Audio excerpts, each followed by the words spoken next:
이슈 털어주는 남자 김종배입니다.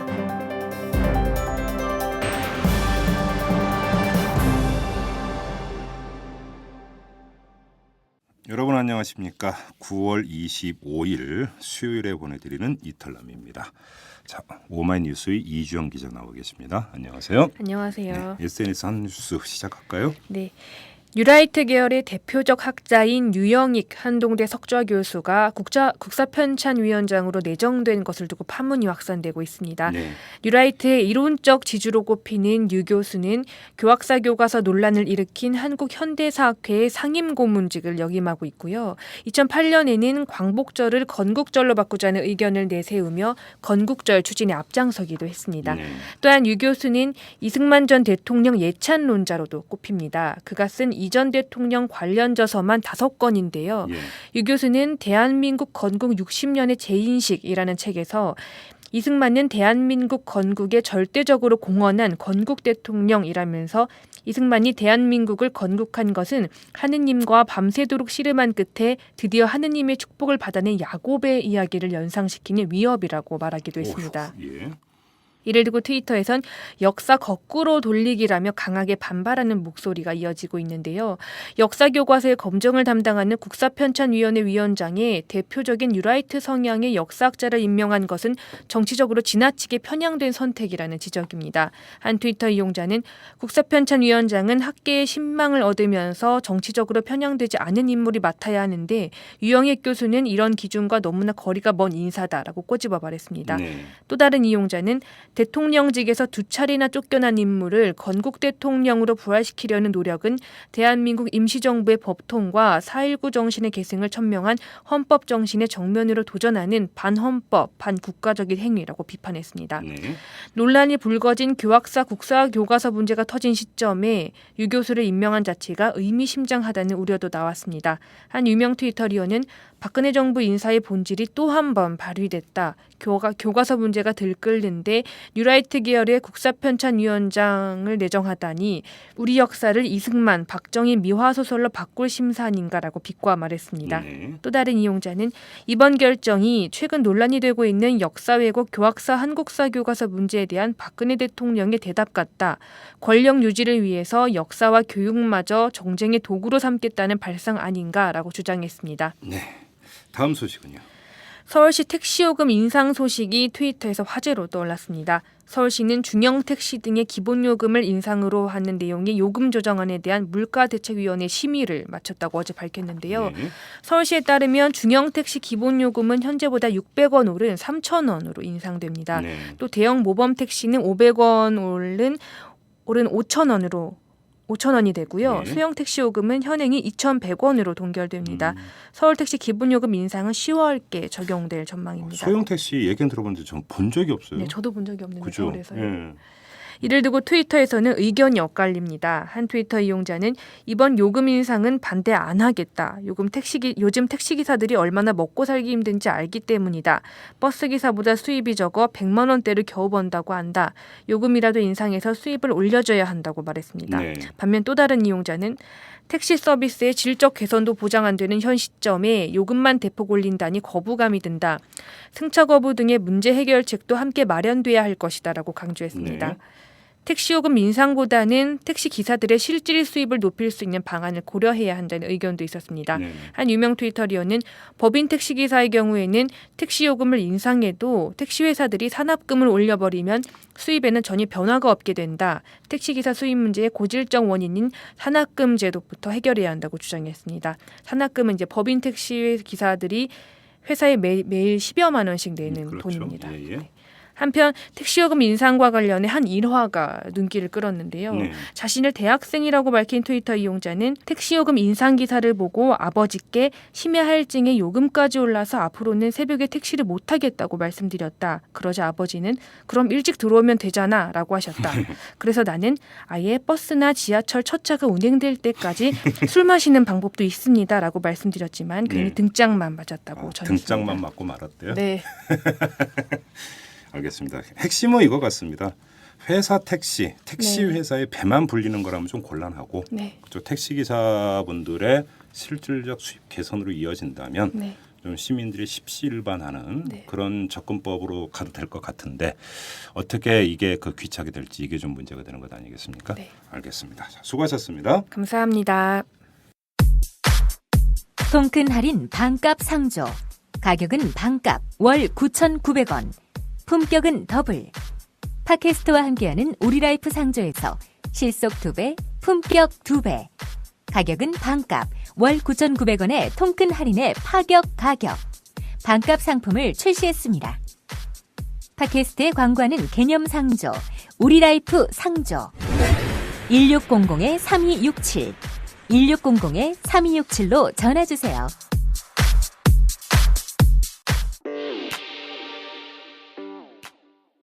부모라면 자녀를 위해 꼭 설치해야 할 어플이 있습니다. 학교 폭력 등 자녀의 위험 징후를 미리 감지하여 부모님께 다 알려주는 자녀 보호 어플 스마트 보디가드. 자녀의 학교 폭력 징후, 심각한 고민, 실시간 위치, 유해 컨텐츠를 24시간 감지하여 다 알려드립니다. 미리 알면 안심할 수 있습니다. 부모라면 부모님께 다 알려주는 자녀 보호 어플 스마트 보디가드 하세요. 구글 스토어에서 스마트 보디가드를 검색하세요.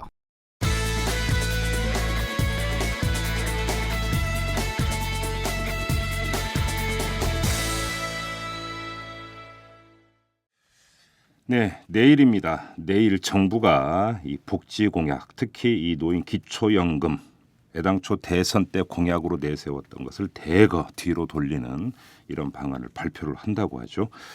말 그대로 복지 공약 후퇴를 넘어서 포기다 이런 지적이 나오고 있는데요. 근데 정부 여당은 그 근본적인 원인은 재정 문제에 있다.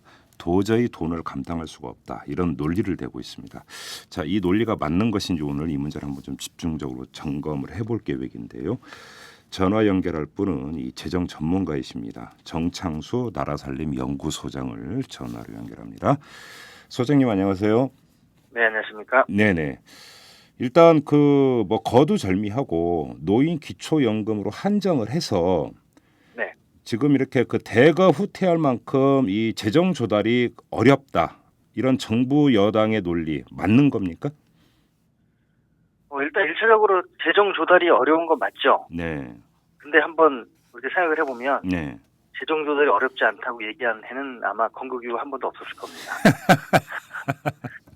그렇죠. 예. 문제는 이제 그 원인이 무엇인가가 문제인 거죠, 항상. 예. 그리고 뭐 1년에 뭐 30조씩 남았었던 저희 참여정부 시절에도 네. 재정이 이렇게 녹록지 않다 이렇게 표현을 했었으니까요. 예. 그렇다고 한다면 재정이 이제 부족하다고 하면 네. 재정의 부족을 타개하는 방법은 항상 두 가지밖에 없죠. 네. 세금을 올리거나 예. 아니면 재정 지출을 조정하는 거죠. 그렇죠. 세출 구조조정 얘기가 이제 바로 그래서 나오는 거죠.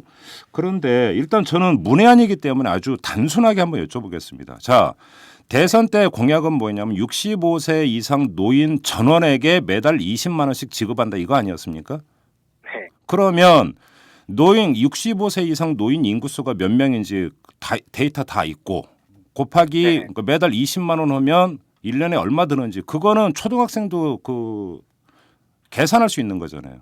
뭐 그게 다 재보고 따져봤다 하는 동영상이 돌아다니고 있지 않습니까? 예. 후보가 직접 얘기했었던. 예. 그렇기 때문에 그때는 뭐 그렇지 않았다라고 얘기하는 건 사실은 뭐 삼척동자도 문제점을 뭐 말할 필요도 없이 인정할 수밖에 없는 거라고 생각하고요. 네. 그렇다면 두 가지죠. 예. 계산을 잘못했거나 예. 거짓말을 했거나 두 가지겠죠. 그런 거죠. 네. 혹시 이런 건 아닙니까? 자, 그래서 얼마가 드는데 자, 네. 내가 집권하면은 세출 부분에서 요렇게 조정을 하면 증세를 안 해도 이 예산이 조달될 수 있다라고 판단을 했는데 여기서 펑크 났을 가능성 이건 어떻게 보셔야 됩니까? 어떻게 봐야 될까요? 뭐 일단은 이 기존에 이제 우리가 이미지가 네. 여러 가지 비판은 있더라도 그래도 이제 그 후보는 그렇다 치더라도 네. 후보를 둘러싼 사람들이 그 정도 능력이 있는 세력일 것이라는 기대가 좀 있었잖아요. 그렇죠. 예. 그런데 그렇기 때문에 제가 볼 때는 만약 그렇게 생각을 했다면 그 부분에 사람들이 그 부분에 주변에 계신 분들이 네. 그 정도의 수준이 안 됐거나 아니면 거짓말했다 이렇게 지금 이제 보고 있는데 예. 왜 그러냐면 지금까지 많은 정권들이 네. 그 명멸해 가는 과정에서 예. 얼마나 이 관료제도 개혁 그리고 예. 그 지출구조 조정이라는 게 관료제도 개혁이거든요. 예. 그런데 결국은 그 실패를 했고 그래서 일부분 성공한 정권도 있었는데 네. 그런 어떤 전례를 누구나 정치를 하거나 이 국가 운영을 해본 사람은 다 알고 있는 건데요. 네. 그거를 너무 계산을 크게 잡아가지고 예. 비현실적인 계산이었죠. 그래서 예. 저는 솔직히 말하면 제발 그렇게 했으면 좋겠다라는 기대까지 아니어도 좀 독재를 해서라도 그렇게 했으면 하는 생각이 한편에 있긴 했었습니다. 예. 그것도 안 되는 것 같습니다. 그래요. 지금 보면은 2013년 기준으로 65세 이상 노인 인구수가 613만 명이고 그래서 대선 공약대로 뭐 소득 수준 이런 거 따지지 않고 전원에게 매달 20만 원씩 지급을 한다고 한다면 2017년까지 60조 원이 필요하고 네. 그다음에 대통령직 인수위원회 시절에 국민연금과 연계해서 차등 지급한다고 할 경우에는 34조 원이 필요하고 네. 뭐 지금 그러니까 이렇게 되어 있거든요, 이 이야기가. 그런데 박근혜 대통령은 증세는 안 한다. 그래서 지하경제 양성화하고 세출 구조 조정을 해서 재원을 조달하겠다. 계속 이렇게 이야기를 해오지 않았습니까? 네네. 그런데 지하경제 양성화는 부지하세요. 그리고 이건 아예 논외로 하고 세출 구조 조정이 그렇게 어려운 문제입니까? 지금 우리나라가 사실 아직도 네. SOC를 이번에 좀 줄이긴 했지만 예.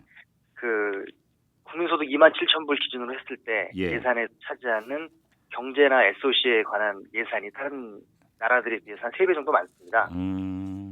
그러니까 할 수 있죠. 다른 나라만큼만 하면 되니까. 아, 예. 그래서 증세는 언젠간 해야 되지만 일단 먼저 할 수 있는 게 세출 구조 조정일 텐데 예. 제가 볼 때 그 관료의 벽을 못 넘은 것 같습니다. 관료의 벽이라 하면 어떤 뜻입니까? 자기 영역을 지키려고 하는 관료의 벽이죠. 영역은 조직과 예산이거든요. 그렇죠. 뭐 조직 당연하고 예. 예산 당연히 지키려고 하는 건데 네. 그것에서 지금 변동 폭이 뭐 몇 % 안 되지 않습니까? 예. 그렇다고 한다면 관료들을 넘어서지 못하는 아니면 안 넘어서려고 했거나 넘어서지 예. 못하는 이 두 가지겠죠. 예. 그러니까 이게 무슨 얘기냐면 어떤 특정 사업 부문의 예산을 줄여가지고 그거를 예를 들어서 기초연금 재원 조달로 간다 만약에 이렇게 되면 그 네. 특정 사업 부문에 있는 조직도 당연히 축소가 돼야 되는 거고 인력도 축소가 돼야 되는 거고 그러면 그것이 관료들의 밥그릇으로 연결이 된다 이런 말씀인 거죠, 그러니까. 그렇죠. 근데 이제 물론 거기에는 관료들의 밥그릇만 있는 게 아니라 네. 예산의 상당 부분이 대기업 지원에 가고 있습니다. 예. 우리가 이제 보통 중소기업 영세 상인 때 지원하는 예산이 있다고 하는데 예. 그보다 훨씬 많은 돈이 대기업이 지원되고 있거든요. 예. 그것도 줄여야 되는 거죠. 예를 좀 구체적으로 예를 들어서 좀 설명을 해 주세요. 대기업에 가는 돈이 어떤 게 있습니까? 뭐 다양한 예를 들면 뭐 토건 사업 당연하고요. 네. 비과세 감면 당연히 있고요. 아, 비과세 감면이 있죠. 예. 그 비과세 감면이 지금 예산 정책 추산으로만 8조 정도 있고요. 예. 최소. 예. 그다음에 이제 그 다양한 또 뭐 지금 뭐 외평치라든가 외환 지켜주는 돈들이 있고요. 예. 또 연구개발 지원금도 상당하던데요, 보니까. 네, 연구개발 지원금도 한 3분의 1 정도 한 5조 정도 추산을 하고 있습니다. 예. 그리고 이제 각종 계약에서 여러 가지 게 있죠. 예. 지금 저 정부에서 주장하는 중소기업하고의 계약이 예. 60조밖에 안 돼요. 349조 중에. 예. 그러면 다 계약을 하는 건 아닐 테지만 예. 훨씬 더 많은 돈을 대기업에게 지원하고 있다고 볼 수 있겠죠. 그러면 지금 세출 구조 조정이 제대로 안 되는 이유는 하나는 관료의 밥그릇 문제가 있고 또 하나는 대기업의 이송 문제가 있다. 이렇게 정리를 하면 되는 겁니까? 네, 그렇습니다. 관료와 대기업의 벽을 못 넘고 있다. 네, 관료 대기업이 만나는 지점은 토건이고. 토건이고. 네. 자, 이제 그 좀 있으면 내년도 예산안 심사 들어가지 않습니까? 네네. 항상 그 예산안 심사 막바지에 보면 쪽지 들어가고 자기 지역구 이 그 토건 사업 예산 조금이라도 더 타내기 위한 국회의원들의 혈투가 벌어지는데. 네네. 자, 그러면 지금 그 내년도 예산안은 이미 나왔을 거 아닙니까? 기획재정부에서. 예. 그러면 여기서 불필요한 SOC 예산이 어느 정도 있는지도 사실은 평가가 될 수 있는 거잖아요. 소장님 혹시 보셨어요, 그거? 예, 봤습니다. 거기서 얼마나 깎을 수 있습니까? 한번 보시게. 그거는 사람마다 판단이 다를 테지만요. 네. 결국은 이제 사이즈의 문제고요. 거시적으로. 네. 그래서 아까 말씀드린 대로 우리나라 현재 수준에서 네. 그 다른 나라 예를 봤을 때 어느 정도 적정하냐. 네. 그 적정한 걸 넘어서서 쓰다가 보니까 망한 나라가 일본인데요. 일본이 지금 저 SOC를 40년간 얼마나 썼냐면 예. G7 6개 국가 있지 않습니까? 예. 미국, 영국, 일본, 뭐 독일, 미국, 영국, 프랑스, 독일, 이탈리아, 캐나다 예. 쓴 SOC에서 더 많은 돈을 40년간 썼어요. 아, 그래요? 예. 그러니까 SOC가 모두 문제가 있는 게 아니라 예. 일단 양쪽으로 과한 게 문제가 되는 거고요. 예. 우리나라가 그것 역시나 약 적어도 2배에서 3배 정도가 많기 때문에 네. 일단 전체 양을 줄여야 되고 예. 양을 줄이기 위해서 이제 그 중에 무슨 사업이 문제가 있느냐를 골라내야 되는 거죠. 아.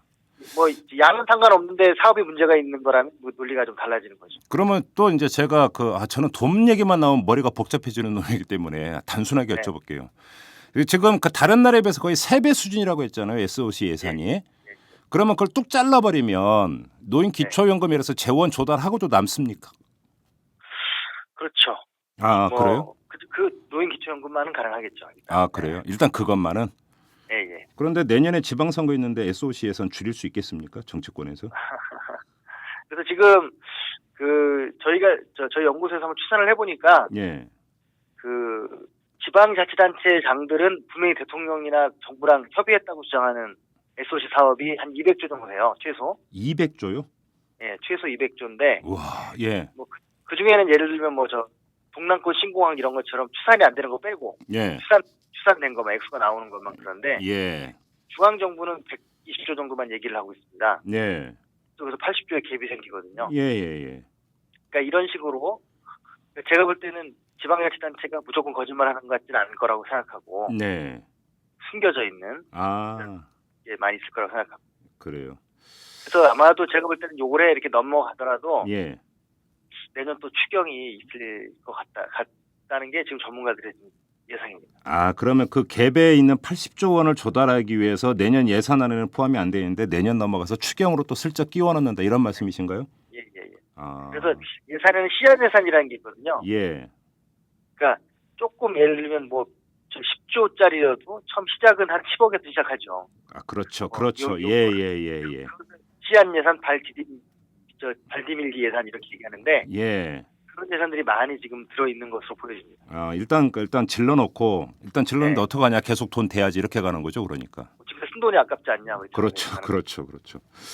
그다음에 세출 부분에서 혹시 또 손댈 수 있는 여지가 있는 그 분야가 어떤 분야입니까? 뭐 논란이 많이 있는데요. 근데 이게 아까 토건이라고 말씀드렸는데 네. SOC에서는 토건 예산의 반밖에 안 됩니다. 반도 안 됩니다. 아, 그런가요? 예. 예. 왜 그러냐면 SOC가 아닌데 예를 들어 환경이다. 네. 환경 예산이 지금 6조인데 예. 절반이 하수도 사업이에요. 아, 예. 그러니까 이런 식으로 SOC는 아니지만 토건이 더 많아요. 아, 예. 그런 것도 이게 왜 그렇게 되냐면 예. 사람한테 직접 돈을 주거나 프로그램을 돌리는 이런 쪽으로 하면 굉장히 복잡하고 어렵거든요, 관료들이. 네. 그러다 보니까 그냥 건물 짓고 예. 뭐 이런 걸로만 이제 쉽게 하는 이제 그 패턴을 보이고 있습니다. 그리고 아까 말씀하셨던 대기업 비과세 감면 제도 같은 경우도 손 보면 몇 조는 더 거치는 거 아닙니까, 1년에? 그렇죠. 우리가 항상 대기업이 그렇게 얘기하지 않았습니까? 우리가 능력 있어서 돈을 벌어서 예. 국가에 기여를 하는데 왜 우리한테 이렇게 자꾸 못 살게 구느냐 얘기하는데 예. 그럼 능력 있는데 왜 정부의 지원을 받아야 합니까? 그러니까요. 오히려 그들의 이윤율을 계산해 보면 정부 지원 없이 과연 이윤을 차지할 수 있을까 그런 의구심이 드는 그러니까 상태거든요. 저도 사적으로 어떤 분 한 분 만나서 그 전문가 얘기를 들어보니까 연구개발 지원비 같은 경우도 중소기업보다 대기업이 어마어마하게 더 많이 가져가던데요. 얘기 들어보니까. 그럼요. 예. 그런 거는 그냥 굳이 지원해 줄 필요가 없는 거 아닙니까? 중소기업 쪽으로 차라리 돌리든지 다른 데로 돌리든지 그래도 되는 거 아닙니까? 예. 그리고 뭐 그런 것도 여러 가지로 걸쳐 있는데 예를 들면 외국인 투자 기업에 대한 지원에서 저희 비과세 감면이 있어요. 네. 한 5천억 되는데 예. 회사 이름은 바뀔 수 없는데 무슨 법적인 문제 있을까봐 예. 그 회사 하나가 한 3천억 정도 가져갑니다. 그 중에. 그래요? 예. 조금은 1인당 계산해 보니까 한 1억 정도를 혜택을 받더라고요. 한 회사가 3천억을 가져가요? 합작 기업인데 사실은 그 재벌 기업이죠. 예. 그런 식으로 또 보이지 않는 예. 지원가 있습니다. 예. 자, 그러면 한번 제가 이렇게 여쭤볼게요. 세출 구조 조정의 여지가 많은데도 제대로 안 하고 있는 건데, 자, 문제는 여기에 있습니다. 지금 박근혜 정권은 출범 초기입니다. 힘이 상당히 셀 때입니다. 그러면 세출 구조 조정을 못 하는 겁니까? 안 하는 겁니까? 저는 그 안 하기 때문에 못 하는 거죠. 네. 못 하기 때문에 안 하는 거죠. 그래서 이게 왜 그러냐면 예. 증세 안 된다고 하잖아요. 예. 근데 증세를 하면 누가 세금을 냅니까? 부자나 대기업이잖아요. 예. 근데 세출 구조 조정과 비과세 감면 철회로 그 손해를 볼 수 있는 사람들이 대기업 부자들이 많지 않습니까? 예, 예. 그런데 그 증세는 안 되고 세출 구조 조정과 비과세 감면을 한다고 하는 거는 네. 똑같은 사람들한테 부담이 가는 건데 하나는 되고 하나는 안 된다는 거니까 논리적인 모순이죠. 그 돈이 그 돈인데. 그렇죠. 예. 그러면 그러니까 결국 안 하겠다는 소리죠, 처음부터. 뭐 관료나 예를 들어서 그 재벌의 밥그릇은 손대고 싶은 생각이 없다 이렇게 봐야 되는 겁니까? 네. 간단히 정리를 하면 그렇죠. 그러면 아마도 결론은 부가세 이런 쪽으로 이제 갈 수밖에 없는데, 또 간접세로 가는 겁니까? 그러면 그러면 또 저항이 있겠죠. 그럼 이제 이도저도 못하니까 예, 국민들의 반대로 못했다 이렇게 되면서 예, 최후의 모습 제가 볼 때는 국채 발행일 겁니다. 국채 발행. 그것도 결국은 나중에 국민이 세금으로 갚아야 되는 돈 아닙니까? 예. 그 거기다 나중에 세금으로 갚는 건 문제가 아닌데, 예, 그것도 물론 문제지만 문제는 그것 때문에 현재 이자가 나간다는 거죠. 그렇죠, 그렇죠.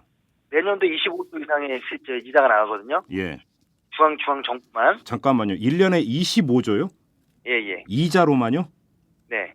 와, 그 정도로 많이 나갑니까? 이자가? 지금 국방 예산이 예. 34조거든요. 예, SOC 예산이 25조밖에 안 돼요. 예, 23조예요. 지금 내년 안은. 예. SOC 예산보다 더 많은 돈을 이자로 내는 거죠. 그래요? 그런데 이제 본 예산만 그렇다는 거고, 예, 공기업이나 산하기관에서 나가는 이자는 이거보다 더 많아요. 예, 그것까지 합친다면 50조가 넘는다는 얘기죠. 예, 제가 계산을 해보니까 지난 MB 정부 5년간 네, 늘어난 국가 채무가 공기업과 주적 무기관을 합쳐가지고 네, 460조가 늘어났어요. 예. 그동안 우리나라 GDP가 증가한 거 있잖아요. 예. GDP가 증가한 게 그 5년간 327조밖에 안 돼요. 예. 그러니까 빚보다 수입보다. 그러니까 경제 성장보다 빚을 더 많이 진 거죠. 아. 그런데 그게 매년 적자가 있기 때문이었는데 예. 그 적자가 MB 정권이 마지막으로 편성한 올해 2013년 예산안에 네. 그 적자가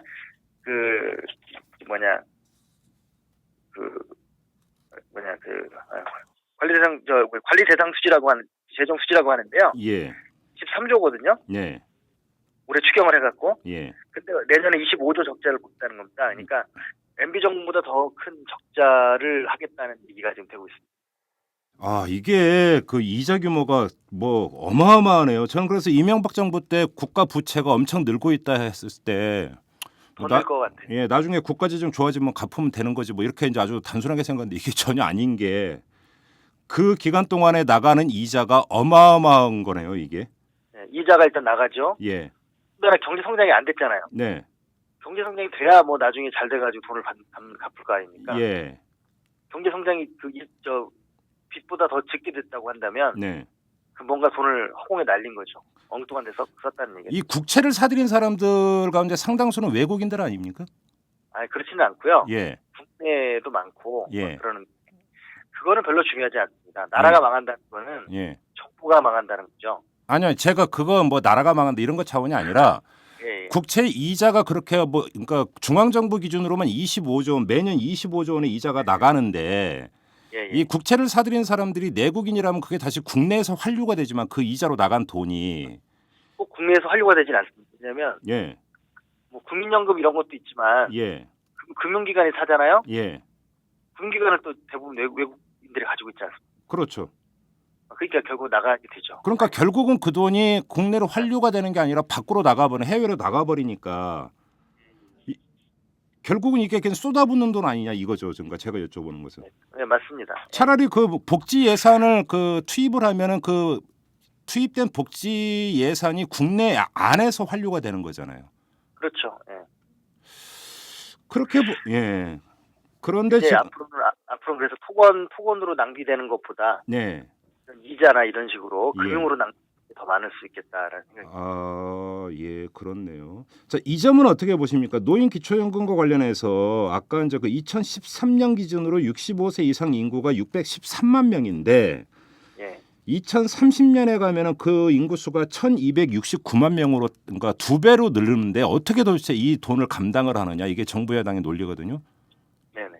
그렇게 본다면 이게 인구 수가 2배로 늘면은 들어가는 돈도 당연히 2배가 되는 것이고 그러면 그렇죠. 너무 어마어마한 건 사실 아니냐? 정부 여당은 바로 이 점을 강조를 하고 있는 것 같습니다.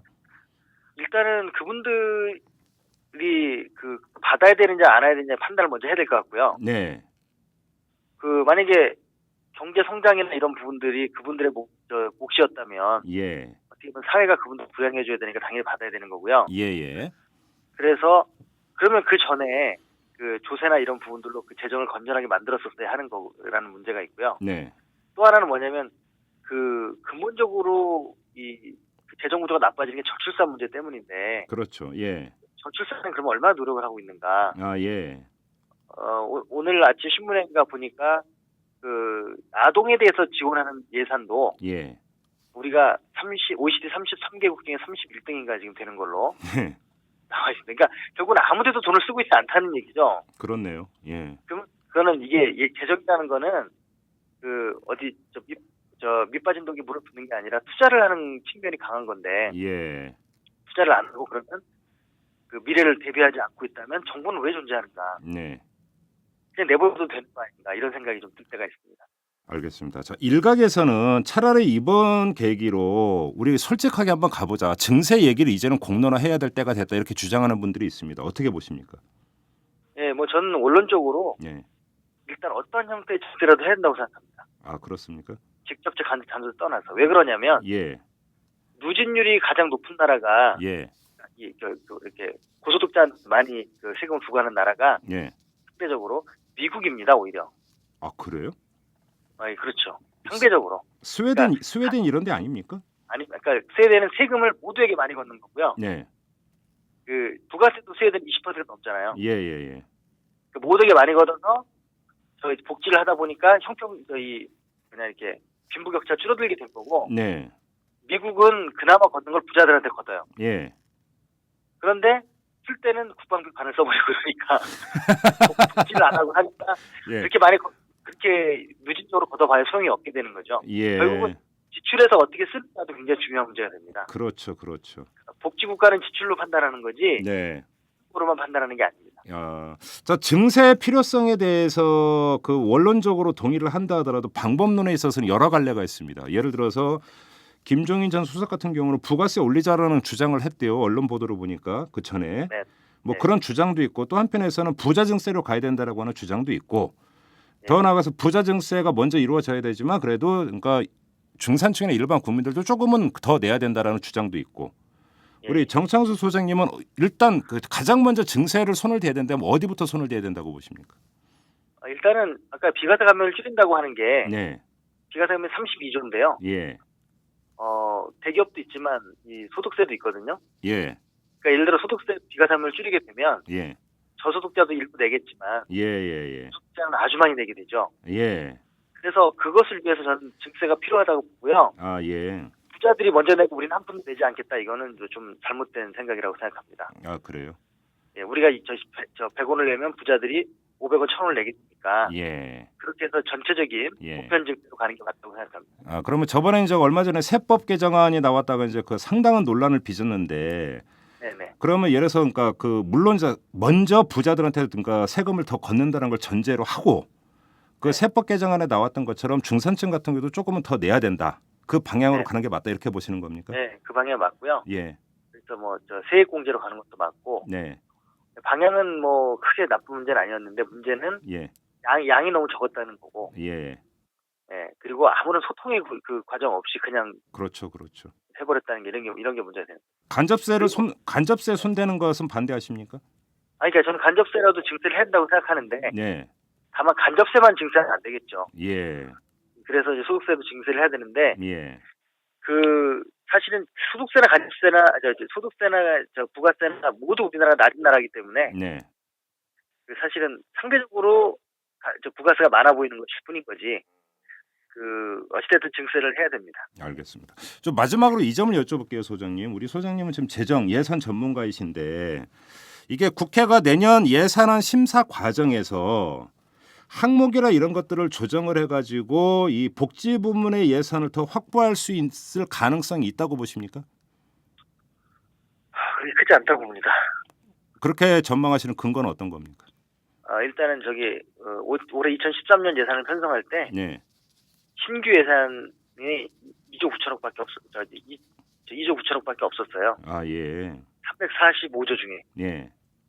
그러니까 일단 신규 예산이라 하면 새로운 사업. 예예.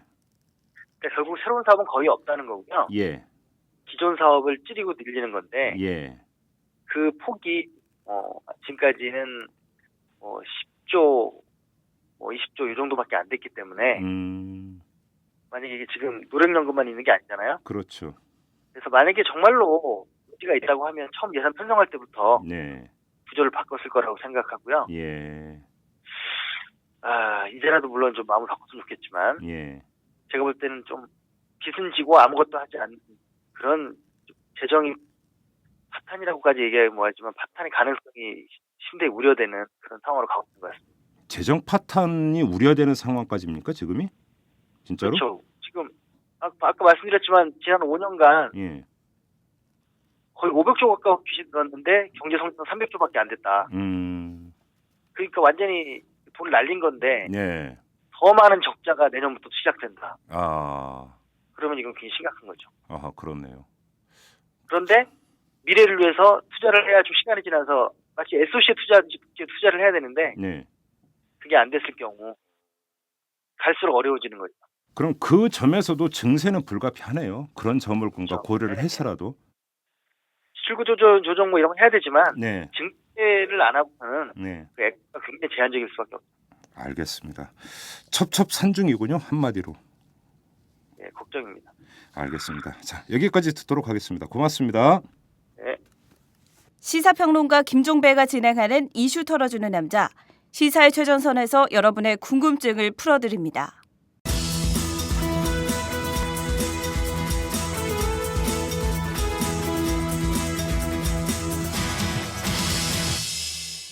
네, 2주 만에 찾아온 고정 코너입니다. 서영교, 장윤선의 정치 톡톡 서장톡 시간이 돌아왔습니다. 자, 서영교 의원님 2주 만에 뵙습니다. 오랜만입니다. 안녕하세요, 서영교입니다. 네, 명절 잘 보내셨고요. 명절이요? 네. 네. 며칠을 보냈는지 모르겠는데요. 네. 뭐 한참 지나간 것 같습니다. 아주 네. 오래된 것 같습니다. 아무튼 뭐 우리 의원님이시니까 명절은 의원님한테는 대목이시죠? 그건 좀 이따 한번 제가 여쭤보도록 하고. 네. 자, 우리 또 한 분 소개해드려야죠. 오마이뉴스의 장윤선 정치 전문 기자 나오셨습니다. 네, 안녕하세요. 네. 며느리로서 네. 이런 질문이 봉건적인가? 아니요. 제 친구가 네. 사람들은 이 세상에서 가장 낮은 그 계급이 네. 노동자 계급이다 이렇게 알고 있지만 현실 세계로 들어가면 며느리 계급이지. 며느리 계급 거의 네. 막 불가촉 천민 수준이다 막 이런 얘기를 한 적이 요즘은 또 있었는데. 며느리 눈치 보는 시어머니도 얼마나 많은데. 물론 요새는 그렇죠. 네. 네.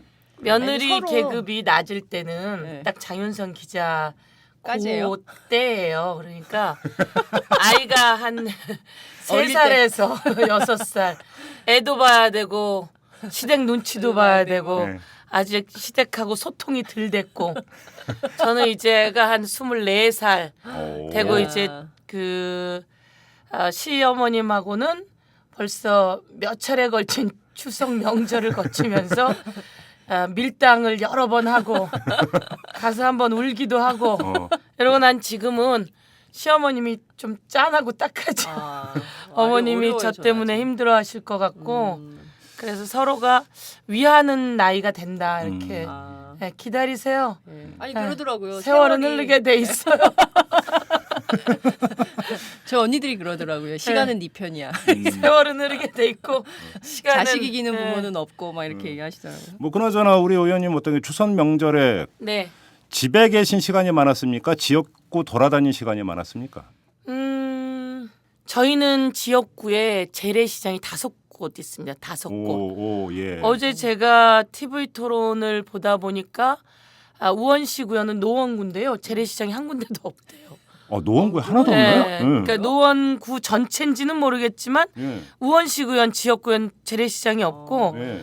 거기는 전부 다 새로 쓰는 건물로 쇼핑몰들만 있는 거예요. 예. 예. 2001 아울렛 뭐 이런 세이브존 큰 게 있는데 사실 그 주변은 할인 좌판이 많아서 예. 거기 사람들이 많고 저희는 재래시장만 5군데예요. 오. 재래시장만 5군데라서 그거 다니려면 그렇죠. 5군데 다녀보셨어요? 안 다녀봤으면 말을 하지 마. 그리고 재래시장에서 중요한 건 어깨띠를 장 보러 가유 이거나 아니면 추석장은 재래시장에서 네. 이런 어깨띠를 딱 걸고 이제 한 몇 명이랑 다니는 거예요. 네. 그러면 아직 그 얼굴을 모르는 사람은 저 사람이 누군가 그리고 어깨띠를 봤더니 이름은 안 적혀 있고 민주당도 안 적혀 있고 장 보러 가유 그러니까 누구냐고 묻는 사람도 누구여유 이런 사람도 있고요. 오. 예, 근데 웬만한 사람들은 이제 아는데 재래시장은 저희 어머니가 그 재래시장에서 40년 동안 옷가게를 하셨었기 때문에 그러니까 예. 재래시장이 5군데인데 한 군데서 그렇게 하셨죠. 예. 예, 그래서 우선 그 시장을 다 다니는데 한 3일에 걸쳐서 다녔습니다. 3일에 걸쳐서 다니고 3일 동안 장을 다 보고 한 시장마다 20만 원씩 들어가가지고 야. 그 장 봤으면 무진장 많아야 되는데 다 못 들고 다니니까 예. 옆에 비서진이 들고 옆에 구의원이 들고 이제 서로들 막 나눠 드는 거예요. 끝나고 났는데 중요한 건 돈은 들어갔는데 어디로 갔는지 장 본 게 그 비서진이 다 들고 자기 집 갔구나. 그런 것 같아요.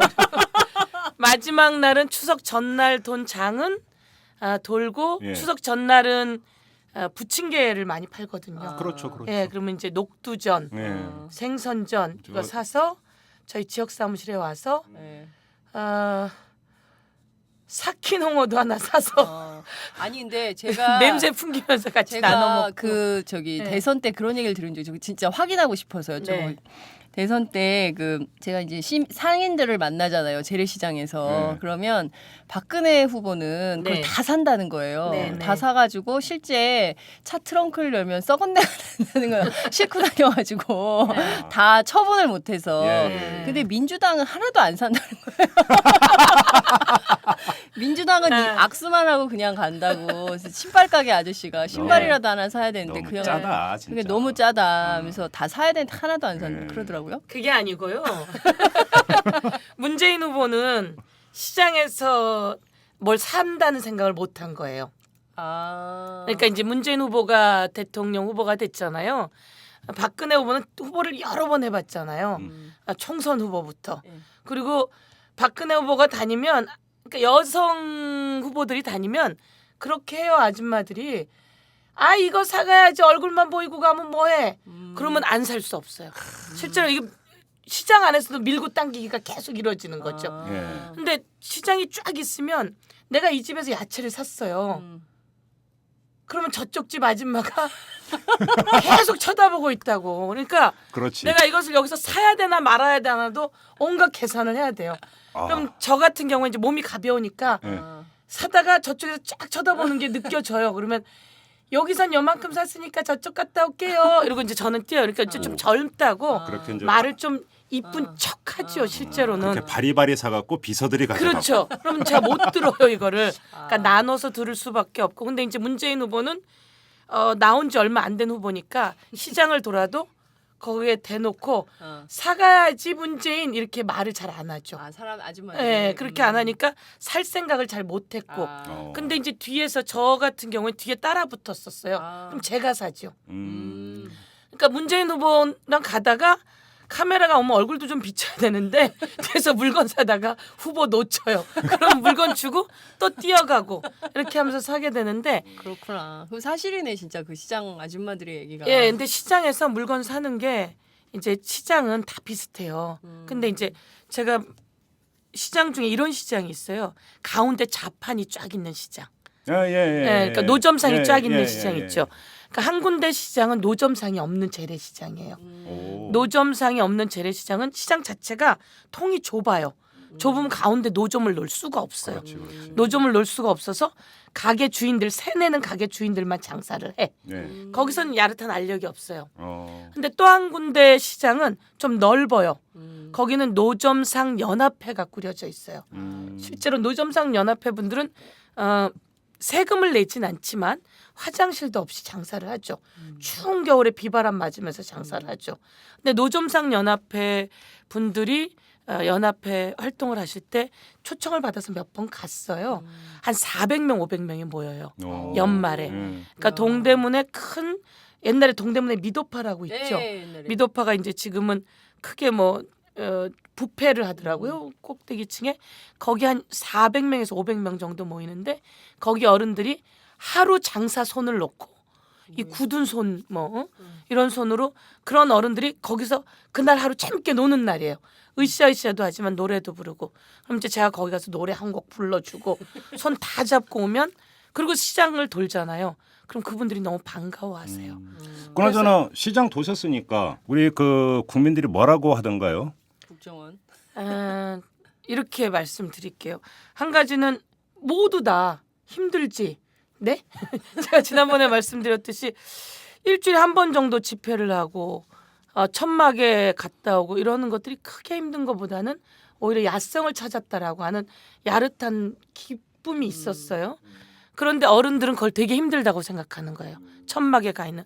모두 다 힘들지 고생이 많지 이 얘기는 장애투쟁하는 것에 대해서 알고 있어 라고 얘기하고 그렇죠. 더 많은 얘기를 안 해요. 힘내. 그러니까 적당하게 힘을 실어주는 거고 여자 국회의원이었는데 나가서 투쟁한다고 생각하면서 우리 얘기를 해준다고 생각하는데 두 번째는 이제 또 한 분들은 이렇게 얘기하죠. 들어가 싸우지 마. 우리 먹고 살기 힘들어 죽겠는데 국회의원이 들어가서 해야지.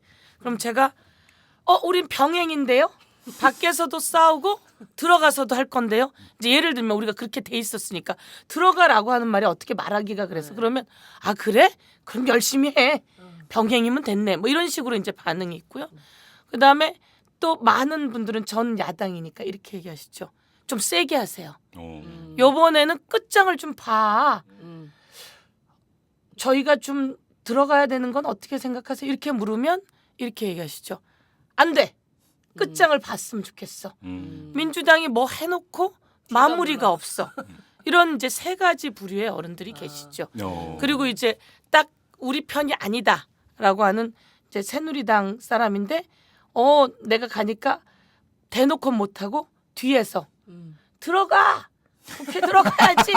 그리고 이렇게 딱 쳐다보면 어디로 없어졌어. 그러니까 이제 이런 흐름들이 있어서 그러니까 그 재래시장에서는 그 얘기를 하면서 꼭 던지고 싶은 말 우리 좀 잘 살게 해줘. 그러면 그거 대통령이 하는데 저희가 같이 잘 살게 해드리고 싶은데 저희가 이러면 그래. 그러니까 대통령에 대한 기대가 있었어요. 거는 기대가.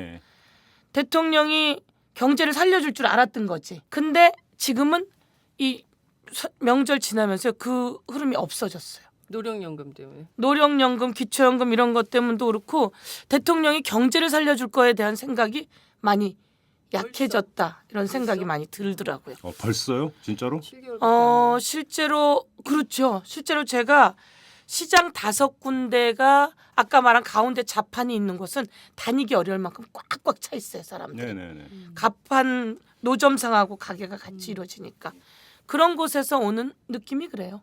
근데 자 시장 상인분들은 그렇게 그러니까 말씀을 하시고 네. 시어머님은 같이 전부 치시면서 뭐라고 하시던가요? 저희 시어머님은 광주세요. 예. 저희 시어머님은 광주시고 예. 아들은 서울대 그 운동권이었고 그래서 수배 받고 뭐 그랬기 때문에 긴 말이 필요 없는. 감옥 빵바라지 하셨고 네. 며느리는 이대 운동권이어서 마음에 안 들었지만 당시에는 마음에 안 들었죠. 밀당이 많았다니까요. 저희가 나는 별로였는데 그게 이제 시어머님 말씀이셨죠. 초기에. 남편분이 되게 잘생기셨잖아요. 저도 저도 뭐? 시어머님은 그러셨는데 세월이 지나면서든 워낙 이제 야성이 있으시긴 했는데 예. 그 속에서 상당히 그 생각이 바르시죠. 이제 시어머님은 무슨 얘기 하셨냐면 김한길이 짠해 죽겠다야. 그러니까 이제 저희 시어머님은 대표 뽑을 때만 해도 이 대표님한테 좀 죄송하긴 하지만 그쪽 표가 아니었던 것 같아요. 예. 예, 그쪽 표가 아니었는데 네. 이게 시간이 지나면서 김한길 대표에 대해서 사실 이제 막 그 반반 나뉘어지기도 하고 문제 제기 많이 하고 이러던 의원도 자신들의 지금 투쟁 역량 노력보다 김한길 대표가 계속 노숙을 하고 있고 네네네. 이런 것에 대한 짠함과 불편함, 그러니까 미안함들이 있는 것 같아요. 그래서 김한길이 짠하다야, 야 환갑을 거기서 보낸다냐 하시면서 제가 그래서 어머니 저기 한번 가실까요 천막에? 그랬더니 하시는 말씀이 그래 나 언제 데리고 갈래? 근데 제가 이제 추석날 다음 날 제가 당직이었어요.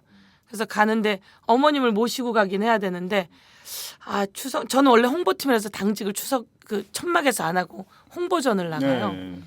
그래서 내가 당직인 거 모르겠지 이러고 좀 이따가 안 나갈까 생각했는데 그때 저희 남편이 대표가 환갑을 천막에서 맞이하고 차례를 천막에서 지내는데 더도 나가야죠. 그래서 같이 나가실래요? 그랬더니 아니 난 할 일이 많아요. 그래서 저 혼자 다녀왔고 그때 의미 있게 다녀왔는데 많은 사람들이 힘들지라고 하는 만큼 그런 생각들이 그래서 제가 대표님께 전했죠. 대표님 투쟁과 이 기세의 변화는 투쟁도 있지만 이 사람들의 마음 짠함과 동정 이것도 함께 가는 것 같으니 가슴속으로 파고드는 것도 필요할 것 같다 이렇게 얘기를 했었죠.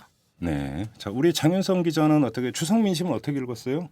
저는 주로 집에서 가족들과 읽다가 또 중간에 방송이 있었어요. 그래서 막 전부 치다 말고 중간에 생방송하고 막 이렇게 저도 좀 거의 생쇼에 가까운 그런 추석 명절을 보냈는데 그래도 이렇게 정치인 집안이니까 뭔가 이렇게 다 이렇게 김한길 대표에 대한 걱정도 하고 막 우려도 하고 막 이러는데 저희 집은 그 정치부 기자잖아요, 며느리가. 그러면 이제 당연히 화제가 정치인에 대한 얘기가 나와야 되는데 우리 집은 야 최명기를 가까이서 보면 정말 이쁘냐? 진짜 곱더라. 요새 드라마를 2편이나 한대요, 그분이. 네. 그러면서 뭐 실제로 보면 어떠냐, 김한길하고 사이는 좋은 것 같으냐. 뭐 그러니까 전혀 이 관계없는 질문들이 많았고 네. 그리고 국정원 문제에 대해서는 그냥 대체로 국정원이 잘못한 거 아니야? 근데 깨끗이 사과하고 털고 가지 뭐 이렇게 지지부진하게 그래 약간 지겹다 이런 얘기가 많았어요. 그래요. 뭐 추석 얘기는 이 정도로 하고 자 오늘은 제가 이제 한 가지만 더 하면 짧게 해주세요. 네. 저희가 이제 그 추석 명절을 끝내고 구의원과 당직자들을 다시 모았어요. 여러분이 들어본 민심을 모읍시다. 모아서 그 당에서 회의를 한다고 하니까 나가서 좀 객관적으로 전달을 할게요. 라고 하다가 이제 금방 최명길 씨 얘기 나왔으니까 한 여성 당직자가 저희 이런 얘기를 하더라고요. 꼭 좀 전해주세요. 그래서 무슨 얘기인데요? 그랬더니 최명길 씨하고 아이하고 김한길 대표가 천막에서 활짝 웃는데 아줌마들이 그거 보니까 아 보기 안 좋다 그래요. 이렇게 얘기하더라고요. 왜 그래서, 보기가 안 좋다라는 거예요? 그래서 아 두 가지구나. 네. 그게 이제 환갑을 거기서 맞이했으니까 미역국을 끓여와서 어떤 이들은 그것을 보면서 가슴 아파하고 좀 짠하다. 그 60된 사람이 이렇게 보는 부류가 있는가 하면 그것을 조금 더 깊이 보지 않을 경우에는 화목한 가정의 놀이처럼 보인다는 거죠. 아, 한가해 보인다. 네, 그래서 화목한 가정에 음. 이렇게 뭐 이제 하나는 유명 연예인, 하나는 당 대표, 뭐 이러면서 그렇게 보이는 것이 그러니까 보려고 하는 시각에 따라서 많이 다른데 그래서 이제 저희 그 여성 당직자에게 그렇게 얘기했죠. 그럴 때 회갑을 거기서 맞이한 거다. 집에서보다 이런 말을 전달하면 그것이 반전이 이루어질 거니까 우선 그렇게 전달하라라고 하면서 이미지라고 하는 그 정치인의 이미지가 어떻게 보느냐 그리고 어떻게 보려고 하느냐에 따라서 천지 차이다라고 하는 생각을 많이 했습니다. 그래요. 네. 자 추석 민심은 그 정도로 하고 이제 오늘 본 주제. 자 어제 최동욱 검찰총장이 조선일보를 상대로 정정보도 청구 소송을 제기를 했어요. 이제 본 게임이 시작이 됐다 이렇게 봐야 되는 겁니까? 그렇죠. 자 어떻게 전망하세요? 명운이 걸린 한판 승부가 시작됐다. 다들 네. 그렇게 보더라고요. 제 얘기가 아니라 네. 그 정치권에서도 굉장히 관심 있게 이 사건을 보는 것 같아요. 그러니까 뭐냐면 이게 뭐 그래서 최동욱 총장에게 혼외 자식이 있다는 거야 없다는 거야 이게 포인트가 아니라 과연 이 싸움의 결판이 어디로 갈 거냐 누가 지냐 뭐 이런 거에 관심이 많은 거죠. 근데 첫 번째는 지금 언론이 계속 그 특히 이제 조선일보나 문화일보가 나서서 얘기하고 있는 것이 혼외자의 입증 책임이 그 최동욱 총장에게 있는 것처럼 계속 강제하잖아요. 그러니까 우리가 썼고 우리 말이 틀리다고 하면 그 틀리다는 것을 네가 입증해봐. 이런 그 프레임을 짜고 계속 들어오고 있는 거거든요. 근데 실질적으로 저희도 이제 아시잖아요. 조선일보 상대로 소송해 보셔서 김종배 평론가께서. 예. 저 10년 걸렸어요. 10년. 10년에 걸렸어요. 그 얘기 좀 해주세요. 그러니까 그래서 사실 이걸 쓰면 쓴 사람, 그러니까 의혹을 제기한 사람이 왜 그 의혹을 제기했는가에 대해서 입증 책임이 있는 거예요. 그러니까 사실 이게 정정보도 청구 소송 민사잖아요. 그렇죠. 민사 같은 경우는 그 제가 할 때 그 언론 보도에 대한 민사 같은 경우는 보도 주체가 입증 책임 아마 그쪽에 있을 거예요. 그렇죠. 예. 그러니까 조선일보가 혼외자, 그러니까 최동욱 총장에게 혼외자가 있었다. 그리고 그 사람은 그 아이, 11살짜리 아이가 그 최동욱 총장의 아이가 맞다라는 입증 책임을 조선일보가 해야 되는 거예요.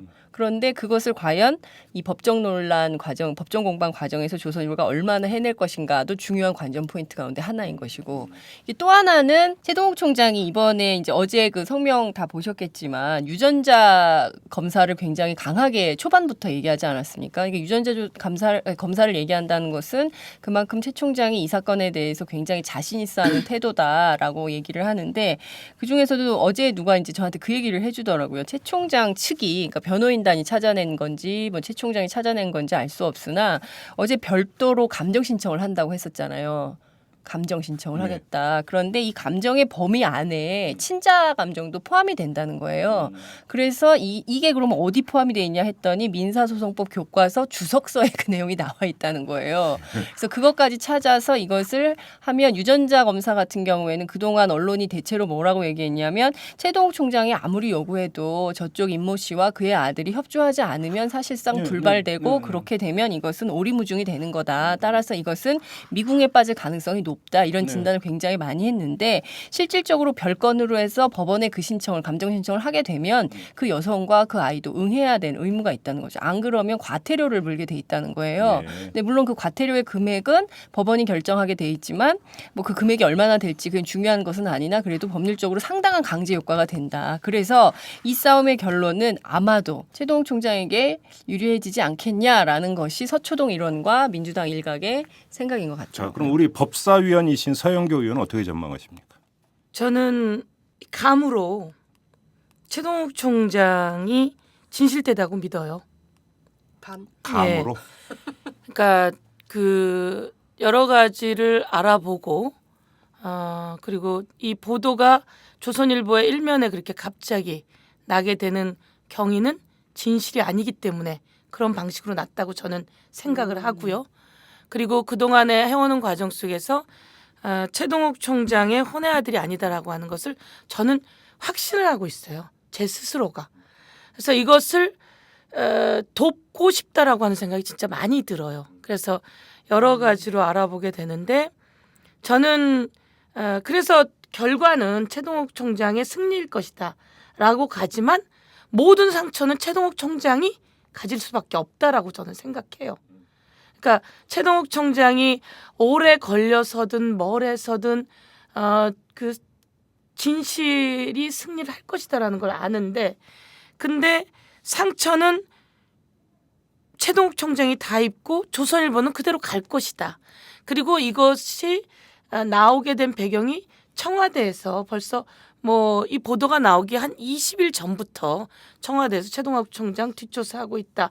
날아갈 것이다. 이런 얘기를 검찰 간부에게 흘렸고 청와대 기영모 씨라고 하는 거 아닙니까? 뭐 기영모 씨가 곽상도라고 하는 이름과 같은 것 같기도 한데 이 사람이 그 최동욱 총장 조사를 하다가 그 파일을 또 넘겼다고 이런 보도가 벌써 언론에 다 나오고 있잖아요. 나오고 있는 저는 세상에서 그 이제는 세상이 좀 많이 바뀌었다. 오늘 권은희 수사과장도 얼마 안 있으면 진실이 밝혀지는 세상이 되었기 때문에 저는 그것을 믿습니다라고 이야기하던데 저는 그렇게 생각합니다. 근데 상처는 최동욱 총장이 다 지고 가게 될 것이고 이 과정 속에서 검찰은 청와대가 그 권력이 길들이게 하는 것에 주춤하게 될 것이고 권력은 또다시 이 검찰을 흔들려고 할 것이고 법무부 장관을 자기의 수족처럼 부리려고 할 것이고 여기서 대해서 정치권은 또 다른 공방으로 만들어질 것이고 조선일보가 힘이 세다고 나갈 것이고 전 이렇게 근데 일각에서는 이런 얘기를 하고 있어요. 자, 그 Y 씨라고 하는 그 여성이 임모 씨라고 해도 될 것 같아요. 조선일보고 한겨레 이제 편지를 보냈잖아요. 네. 그리고 아니라고 했고, 그다음에 최동욱 검찰총장한테 미안한 감정을 드러냈고, 그렇게 본다면 Y 씨가 그러면 유전자 검사니까 최동욱 검찰총장은 검사할 용의가 있다고 이미 일찌감치 밝혔으니까 본인이 그럼 오케이 합시다. 그럼 오히려 그게 최동욱 총장을 도와주는 건데 왜 나타나지 않느냐. 뭔가 구린 게 있어서 안 나타나는 거 아니냐.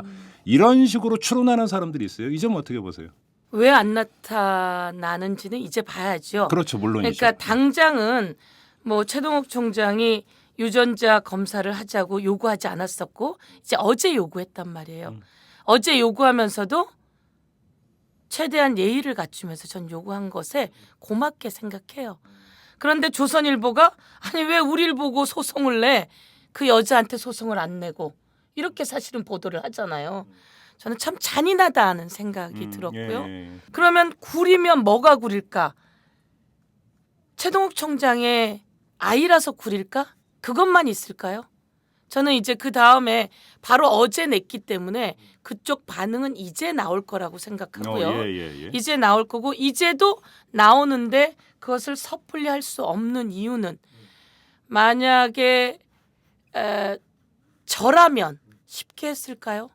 내 아이가 언론에 하루에도 몇 번씩 대한민국을 뒤흔드는 그렇죠. 중심에 그렇죠. 가 있는데 자기 혼자 몸이 모르겠는데 아이가 있는 자신의 거죠. 유전자라면 다 할 수 있겠죠. 자신이라면 예. 내 아이가 앞으로 어떻게 살아가야 될지 모르는데 아마 저는 지난번에도 나와서 제가 제일 걱정하는 것은 그 임모 여인과 아이의 문제다. 예. 저는 그렇게 생각하거든요. 예. 아이가 귀 막고 살아갈 수 있겠죠. 막힌다고 막혀지겠습니까? 지금 외국 언론에서는 정말 인권이 없는 보도, 인권이 없는 대한민국을 질타하고 있습니다. 지금 상황에서. 그러면 아이와 제가 사실은 좀 더 알아본 게 있어요. 예, 뭔데요? 그거는 이후에 나올 이야기고 그 아이에 관한 것을 더 이상 그 많은 사람들이 건드릴 것이 아니라 이제는 기다리고 있어야 한다. 더 이상 떠들지도 마라. 더 이상 언론도 잔인한 짓 그만해라. 저는 이렇게 얘기하고 싶고요. 예. 그것은 이제 최 총장이 이야기했으니까 어떤 반응이 나올지 그리고 아이도 어떻게 대응할지에 대한 것은 저희가 기다려줘야 되는 것이고 그것을 기다리지 않고 언론이 또다시 계속 얘기하고 있다면 저는 그것에 대해서 가차없이 문제 제기를 해야 된다. 제가 이런 이야기를 하는 것은 아마 조금만 알아보면 또 어떤 이유인지 예를 들면 그 임모 여인이 하는 그 가게가 화찬란할까요? 제가 이제 그것은 아는 검사직을 그만둔 다른 사람들한테 좀 물어봤어요. 거기가 도대체 어떤 데야? 가봤어? 당연히 자기도 가봤다는 거예요. 당연히 가봤고 그럼 거기가 밤이면 뭐 노래방도 하고 막 이렇게 좀 화찬란한가? 주택가 안에 있다는 거예요. 그럴 수 있는 공간이 아니고. 그래서 그리고 거기에 많은 기자들이 갔었어요. 네. 많은 기자들이 갔고 많은 검찰 관계자들이 갔고 그랬을 때 그곳을 그때부터 다녔던 기자들이 쭉 있습니다. 그 얘기를 들으면 상황이 어떤 것들이 있는지도 알 수 있습니다. 그러니까 그 레스토랑 내지 카페라고 예, 하는 게 이제 카페, 우리가 이제 카페죠. 그러니까 이제 집 가다가 이래서 그 그냥 테이블 몇 개 있고 테이블 몇 개 있고 이제 그 맥주 시켜서 이제 마시고 하는 그러니까 동네 카페라고 표현을 해야 되나요? 그런 개념의 가게 아닙니까? 동네 카페라고 표현할 수 있고요. 네. 이제 뭐- 비싸지 않은 집인데 네. 검사들이 우르르 가는 거예요. 가서 나는 돈가스, 나는 칼국수, 난 라면 이런 식으로 좀 편안하게 가격 싸게 먹을 수 있는 곳. 그런데 또 술이라고 먹으면 같이 먹는데 비싸지 않은. 그래서 기자들과 우르르 갔다가도 이 최동욱 총장도 얘기하잖아요. 나올 때 항상 같이 나왔다라고 하는 거. 그럴 만큼 그 공간 자체가 뭐 우리들의 편안한 공간. 예를 들면 주변에 있는 기업에 있는 직원들도 다니는 곳이라는 거죠. 뭐 제 친구도 나도 가서 우리 직원들하고 가서 분식 먹고 오고 그러는 곳이야.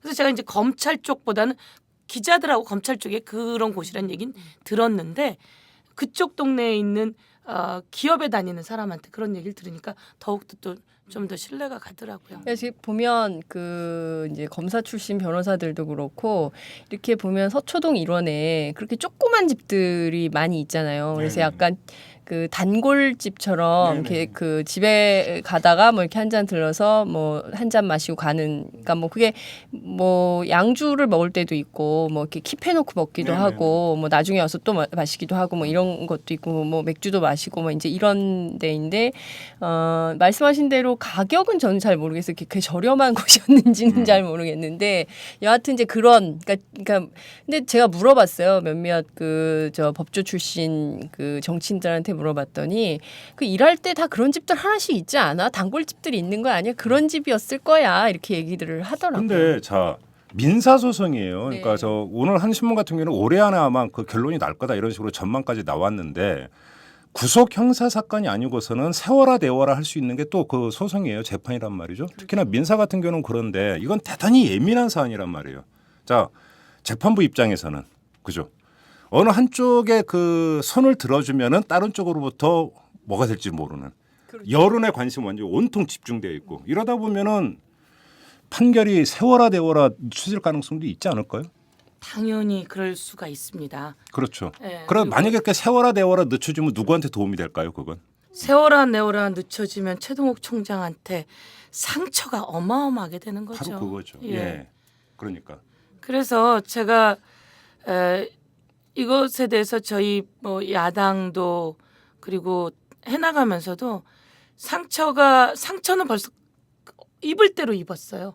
입을 대로 입은 것이 가슴이 아프고 이제 아까 뭐 민심 어땠냐라고 할 때 제가 이제 재래시장을 도는데 한 아주머니가 제 손을 잡고 서영교 의원 너무 반갑다고 내가 오늘 당신을 만나서 꼭 할 얘기가 있다는 거예요. 그래서 예. 너무 반가워해서 저를 되게 좋아하는 줄 알고 들어갔는데 당연히 뭐 저 좋아하지요. 저를 너무 좋아한대요. 너무 좋아한다 그러면서 하는 말이 그 검찰총장 자기는 너무너무 시원한 게 전두환 추징금 그거 해내는 게 너무너무 시원하다는 거예요. 어쩜 저렇게 잘해내고 강단도 있고 정말 잘해낸다는 거예요. 그래서 잘하죠. 그러니까 너무 잘했어요. 근데 그 사람이 왜 자기 아들이 아니라고 거짓말을 했는지 몰라. 이렇게 얘기하는 거죠. 아니 이렇게 똑똑한 아줌마가 그동안 보도는 기다 아니다 공방이 있는데도 아줌마는 이 사람이 거짓말을 했다고 생각하는 거예요. 왜 자기 아들이 아니냐고. 왜 자기 아들이라고 얘기를 해야지.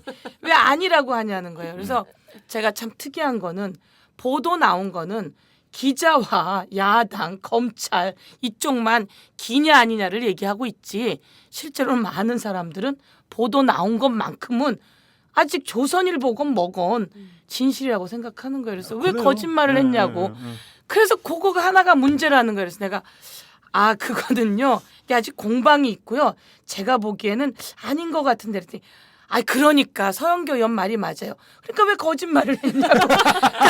아무리 얘기해도 안 돼서 이것이 바로 언론의 어마어마한 효과인데. 그러니까 저도 그러니까 이것이 아주 뭔가 언론계나 정치권에서 다루는 공방 말고 그러니까 예. 그 우리 그 일반 국민들이 그러니까 일종의 선입견이 있을 수도 있는 거죠. 뭐냐면 옛날에 보면은 잘 나가는 사람들은 다. 뒤에서 그렇죠. 딴짓했다. 예, 그죠? 예. 뭐 저 사람이라고 뭐 다르겠느냐. 이런 어떤 선입견에 그런 보도가 나오면 그럼 그렇지. 이렇게 연결이 되는 인식도 상당히 있다라는 거예요.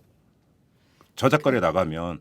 저작거리에선 그렇게 돼 있어요. 예. 그리고 너무너무 잘한다 그러면서 그렇게 얘기하는 걸 듣고 저희가 이제 국회의원들이랑 같이 모여서 얘기를 하는데 자기네도 다녀보니 아줌마들은 그러니까 남의 얘기가 뭐 아줌마들을 폄하하는 게 아니라 저도 이러고 뒤지고 있으니까 이것이 가슴이 아픈 것을 어떻게든 전달하고 싶다 이런 게 있는데 한편으로는 제가 싫어하는 사람이었으면 저는 아마 굳게 또 믿지 않았을까 이렇게 반반의 그걸 보면서 그래서 아까 말씀하셨던 이 소송이 길게 갈 것이고 그리고 민감한 것을 누구의 손을 들어줄 수 없을 것이고 그러면 유전자 감식만 하면 끝난다고 하는데 이 감식 과정은 아까 말했듯이 아이의 인권이 어디에 어떤 사연이 있는지 이런 것들을 우리가 모르는 속에서 그러면서 요즘 보도로는 뭐 그런 게 있더라고요. 어떤 거요?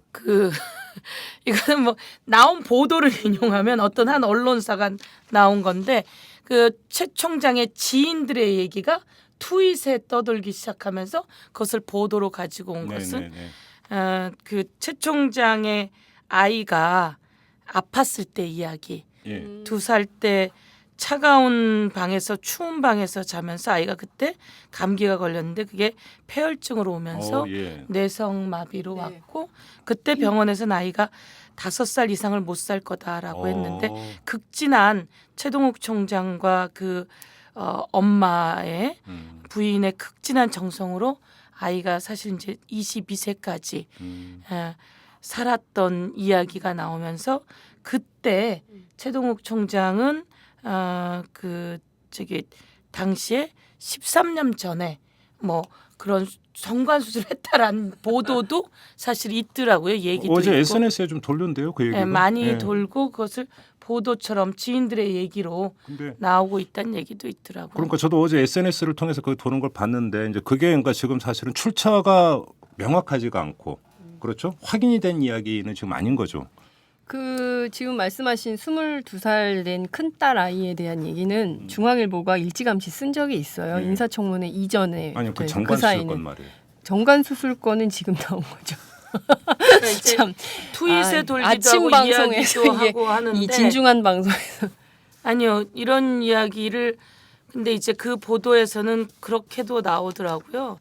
그러니까 이 사생활을 정말 아니 그러니까 너무 많이 파헤치고 그러는 건데 그 제가 보기에는 아니다라고 하는 주변의 안타까운 지인들이 이야기를 전달한 것이다. 그런 얘기까지 할 정도로 대한민국의 수준이 열악한 건가요? 저는 진짜 이게 조선일보가 자기들이 스스로 비판했던 하수구 저널리즘을 다시 생각하지 않을 수가 없는데 아무튼 이거는 지금 이 그 논란 내지 공방이라고 하는 게 결국은 법원의 판결. 이 이제 그 나와봐야 일단 되는 건데 문제는 판결이 언제 나올지 가늠할 수가 없다라는 것이고, 근데 그럼에도 불구하고 판결 이전에 그러니까 당연히 저 최동욱 총장 같은 경우는 유전자 검사를 요청을 하고, 그럼 이제 재판부가 그걸 받아들였을 경우에, 근데 이제 그 임모 씨 그분이 이제 어떻게 나오느냐. 제가 볼 때 한 번의 분수령이 거기에 있을 것 같아요. 그렇죠. 이제 재판 진행 과정에서 거기서 응하겠다. 그리고 했을 경우에는. 그렇게 되면 판결이 또 늦춰질 이유도 별로 없어요, 사실은. 만약에 응하겠다 그래서 하게 된다면. 근데 그렇지 않으면 이제 복잡해지는 거고 이야기가 그렇게 되는 건 아니겠어요? 이 여성의 입장에서 보자면 서영교 의원님도 그렇고 저도 그렇고 아이 기르는 엄마의 입장이잖아요. 근데 이게 사실 뭐 국회의원이나 기자나 그러면 대충 이 사건이 어떻게 될까 이렇게 좀 생각을 해볼 수 있을 여지도 있겠지만 이분 굉장히 평범한 엄마란 말이에요. 그냥 장사하시는 분이고. 근데 말씀하신 대로 하나밖에 없는 자신의 아들이 이번 사건으로 앞으로 어떻게 될까라는 걸 생각하면 굉장히 무섭고 두려울 것 같아요. 그래서 정말 심증적으로는 돕고 싶다. 그동안의 인연을 생각해서라도 도와야겠다. 이렇게 생각할 수 있을지 모르지만 결단하는데 굉장히 어려움이 많을 것 같다는 생각이 좀 들어요. 그래요. 이 문제는 그 정도로 정리를 하고 지금 또 하나 지금 확실히 좀 확인하고 넘어가야 될 게 추석 연휴 전에 박지원 의원이 국회에서 아주 중요한 걸 그러니까 제기를 했습니다. 곽상도 전 민정수석, 그죠? 그러니까 이 최동욱 총장에 대한 뒷조사를 언급을 하면서 곽상도 전 민정수석을 언급을 했고 김광수 부장검사인가요? 두 사람의 실명을 언급을 했어요. 그렇죠. 자, 이 점은 어떻게 받아들여야 되는 겁니까? 곽상도 민정수석을 얘기했던 게 아니라 이종희 민정비서관을 이중희 예. 민정비서관이 김광수 네. 공안부장과 통화했다. 그리고 이야기했다라고 하는 이야기를 하셨죠. 네. 근데 그 파일 얘기도 했죠. 예, 그러면서 곽상도 민정수석의 파일이 넘어갔다. 뭐 이런 부분들에 관한 이야기는 저는 이 얘기는 지금 이제 뭐 새누리당은 그렇게 얘기했죠. 박지원 의원과 관계가 있는 거 아니냐. 그 얘기 나오더라고요. 중요한 거는 의혹을 제기하고 그것을 터뜨린 것에서 왜 이런 의혹이 있지? 라고 파고 들어가는데 너희들은 왜 그걸 어떻게 알았어? 라고 얘기하는 게 아주 웃기는 거예요. 자기네가 다 던졌고 의혹을 제기해가지고 그것에 대해서 그러면 이건 도대체 어디서 나온 거야? 라고 하는 건 당연히 파고 들어가야 되죠. 네. 근데 이제 박지원 대표님 얘기는 제가 뭐 사실은 서로 저거니까 묻지는 않았어요. 그리고 멋지다 이렇게 생각을 하고 야 그래서 되는데. 그러니까 그 얘기를 저희 보좌관이 의원님 박지원 대표님은 저런 걸 어디서 갖고 오시죠? 우리가 해야 되는 데서 야 할 생각하지 말아라. 제가 그렇게 생각했는데 왜냐하면 그리고 난 다음에 보도는 벌써 다 나오고 있었어요. 네. 몇 개 신문 속에서 벌써 이것에 대한 문제가 있었던 거. 그러니까 박지원 대표가 이야기함과 거의 동시에 제가 보기에는 청와대에서 기영모 씨가 이 보도가 나오기 한 20여일 전에 벌써 검찰 관계자를 만나서 그리고 조선일보 기자와 만나서 최 총장 날아갈 것이다. 그리고 청와대에서 다 조사했다라고 하는 것은 그러니까 이 세상에 비밀이 없어요. 그리고 자기가 그동안 조사를 한 게 입이 근질근질 거려서 지 입에서 나온 거지. 이 나온 걸 기자가 들은 거고 이 기자는 자기가 보도를 하는데 제가 처음에 와서 얘기했잖아요. 이거 어디에서 출처냐. 우리도 의혹 제기예요. 국정원 아니야? 국정원 아니야를 내가 어떻게 아냐고요. 그거는 그 기자가 다른 기자한테 거기서 줬어라고 얘기해서 다른 기자가 이야기를 해준 거에서 나온 거지. 그러면 그것만이 아니라 국정원인 줄 알았더니 청와대란 말이야. 청와대는 이걸 어떻게 조사했겠어요. 어디서 나왔던 조사가 나왔고 거기서 이제 국정원 얘기를 했던 건 우리가 뭐 학생 뭐 보지 못할 자료들은 누군가 봤을 것이다 라고 하는 것인데 그럼 제가 보기에는 청와대에서 나왔던 보도가 쭉 있단 말이에요. 그리고 이것을 부인하지 않아요. 그런데 이정현 수석이 중간에 한번 99.9% 아니다라고 거짓말을 했잖아요. 그러면 자기네가 아니라고 방어해야 되는데 방어도 안 해요. 그럼 청와대에서 나온 거예요. 청와대에서 나왔으면 이걸 왜 조선일보 일면이 나오냐고요. 청와대에서 그 얘기가 나왔으면 뒤로 차근차근 조사해서 정리해야죠. 그러면서 얘기하는 게 그거 아니에요? 왜 민주당 인사청문회 때 알았으면서 슬그머니 이거 뺐냐. 지네가 나중에 조사해가지고 해놓고 또 민주당한테 잠깐 덮어 씌웠는데 민주당이 알았으면 그때 문제 제기했겠지 당연히. 근데 새누리당도 안 하고 청와대도 제기 안 하고 인사 검증 과정 속에서도 안 했던 것을 그리고 이것을 왜 제기를 안 했냐면 확증이 덜했기 때문이에요. 제가 보기에는 덜했기 때문에 언론에 흘렸고 언론에서 난타를 하고 최 총장 물러나게 하고 좀 이런 중요한 거죠. 말씀하셨는데 자, 흘린 주체가 청와대다. 네. 그럼 청와대는 왜 흘렸을까? 확증을 못 잡았기 때문이다. 지금 이 가설이시네요. 가설. 아니 뭐 내가 보니까 그런 것 같아요. 장윤선 기자는 어떻게 보세요? 글쎄요. 그러니까 뭐 어떤 거를 뭐 말하는 거 구체적으로 이게 너무 지금 긴 얘기를 박지원 의원이 제기했던 것처럼 네. 배우가 청와대냐? 네. 이 우리가 문제- 사실 지난번 시간 때 의혹만 제기하고 청와대냐 국정원이냐 그때 제가 이제 국정원보다는 청와대설이 더 많더라 이제 이런 얘기를 드린 적이 있었는데 사실 그때 저도 이 얘기를 들었어요. 그 시점에 그 얘기를 들었지만 확증이 없기 때문에 그래서- 의혹만 제기했던 거였던 거죠. 근데 이제 그게 이제 사실관계가 계속 기자들이 취재를 하니까 그 다음에 계속 이어서 팩트 파인딩이 되고 있는 건데요. 문제는 그렇다면 왜 청와대가 최동욱 총장의 뒷조사를 지시했을까라는 것이죠. 예, 예. 그것은 결과적으로 너무나 자명한 겁니다. 선거 국정원 댓글 의혹 사건과 긴밀한 연관 관계가 있는 것이죠. 그러니까 이를테면은 최동욱 총장이 국정원 사건 관련해서 원세훈 전 원장 그리고 김용판 전 청장에 대해서 선거법상 무죄가 나도록 만들어야 이 정권의 정당성이 보장되는 거 아닙니까? 그래서 5년 동안 임기 민주당 찍소리 마라. 그 반대 세력 조용히 해라. 이거는 선거법상 무죄가 났다 이렇게 가야 되는데 결국에 기소를 해버렸지 않습니까? 그러니까 그거에 대해서 기소를 하게 만들어서 그 책임을 지고 곽상도 수석이 잘린 거 아니에요. 응? 그 검찰 관리 제대로 못했다 이런 책임을 물어 조직 장악을 못했다 이렇게 책임을 물어 잘렸고 그거에 대해서 지금까지 나온 기자들의 얘기를 종합을 해보면 정치권 관계자들도 그렇고 어쨌든 그 점 때문에 그 곽상도 수석이 최동욱 총장에 대해서 굉장히 안 좋은 감정을 가지고 있었고 이 뭐 찾아볼 수 있는 거 다 찾아봐라 이랬다는 것이고 그 중에 하나가 이거였다 이런 얘기가 지금까지 나온 거죠. 중요한 게 이제 하나 그 체크 포인트가 있어요. 뭐냐면 며칠 전에 한번 공무원 만나서 이제 이 얘기가 나왔는데 네. 그 공무원이 하는 얘기가 진짜 이례적이다. 그 청와대에서 했다고 전제를 해놓고 네. 그걸 그러니까 사실이라고 전제해놓고 본다면 지금까지 청와대나 이런 데서 보여줬던 모습이라고 하는 것은 쉬쉬하면서 당사자를 불러서 당신 이 문제 있지 조용히 사폈어. 그리고 끝내는 건데 왜 공개적으로 망신을 시키느냐. 이건 지극히 이례적인 일이다. 자. 최동욱 찍어내기가 목적이라 하더라도 꼭 그러면 이것이 언론 보도를 타개하고 공개적인 망신 주기를 하지 않고도 그죠? 최동욱 총장을 불러가지고 너 약점 잡혔어. 그러니까 자리 보전할래 조용히 물러날래. 이렇게 갈 수도 있는 건데 왜 이렇게 가느냐 이 문제가 있는데 제가 좀 전에 서영교 의원의 그 말씀에 대해서 아주 중요한 문제를 제기를 하셨다라고 제가 말씀을 드린 이유가 네. 뭐냐면 그것이 최동욱 총장을 제압할 수 있을 만큼의 명확한 근거가 거죠. 부족했기 때문 아니냐라고 하는 하나의 추론이 가능하다라는 거예요. 제가. 이제 몇 개의 언론을 이야기해 보죠. 조선일보와 어깨를 나란히 하는 D일보에서 사실은 그때도 제가 말한 게 뭐 익명성도 없구만. 이렇게 얘기를 하는 거예요.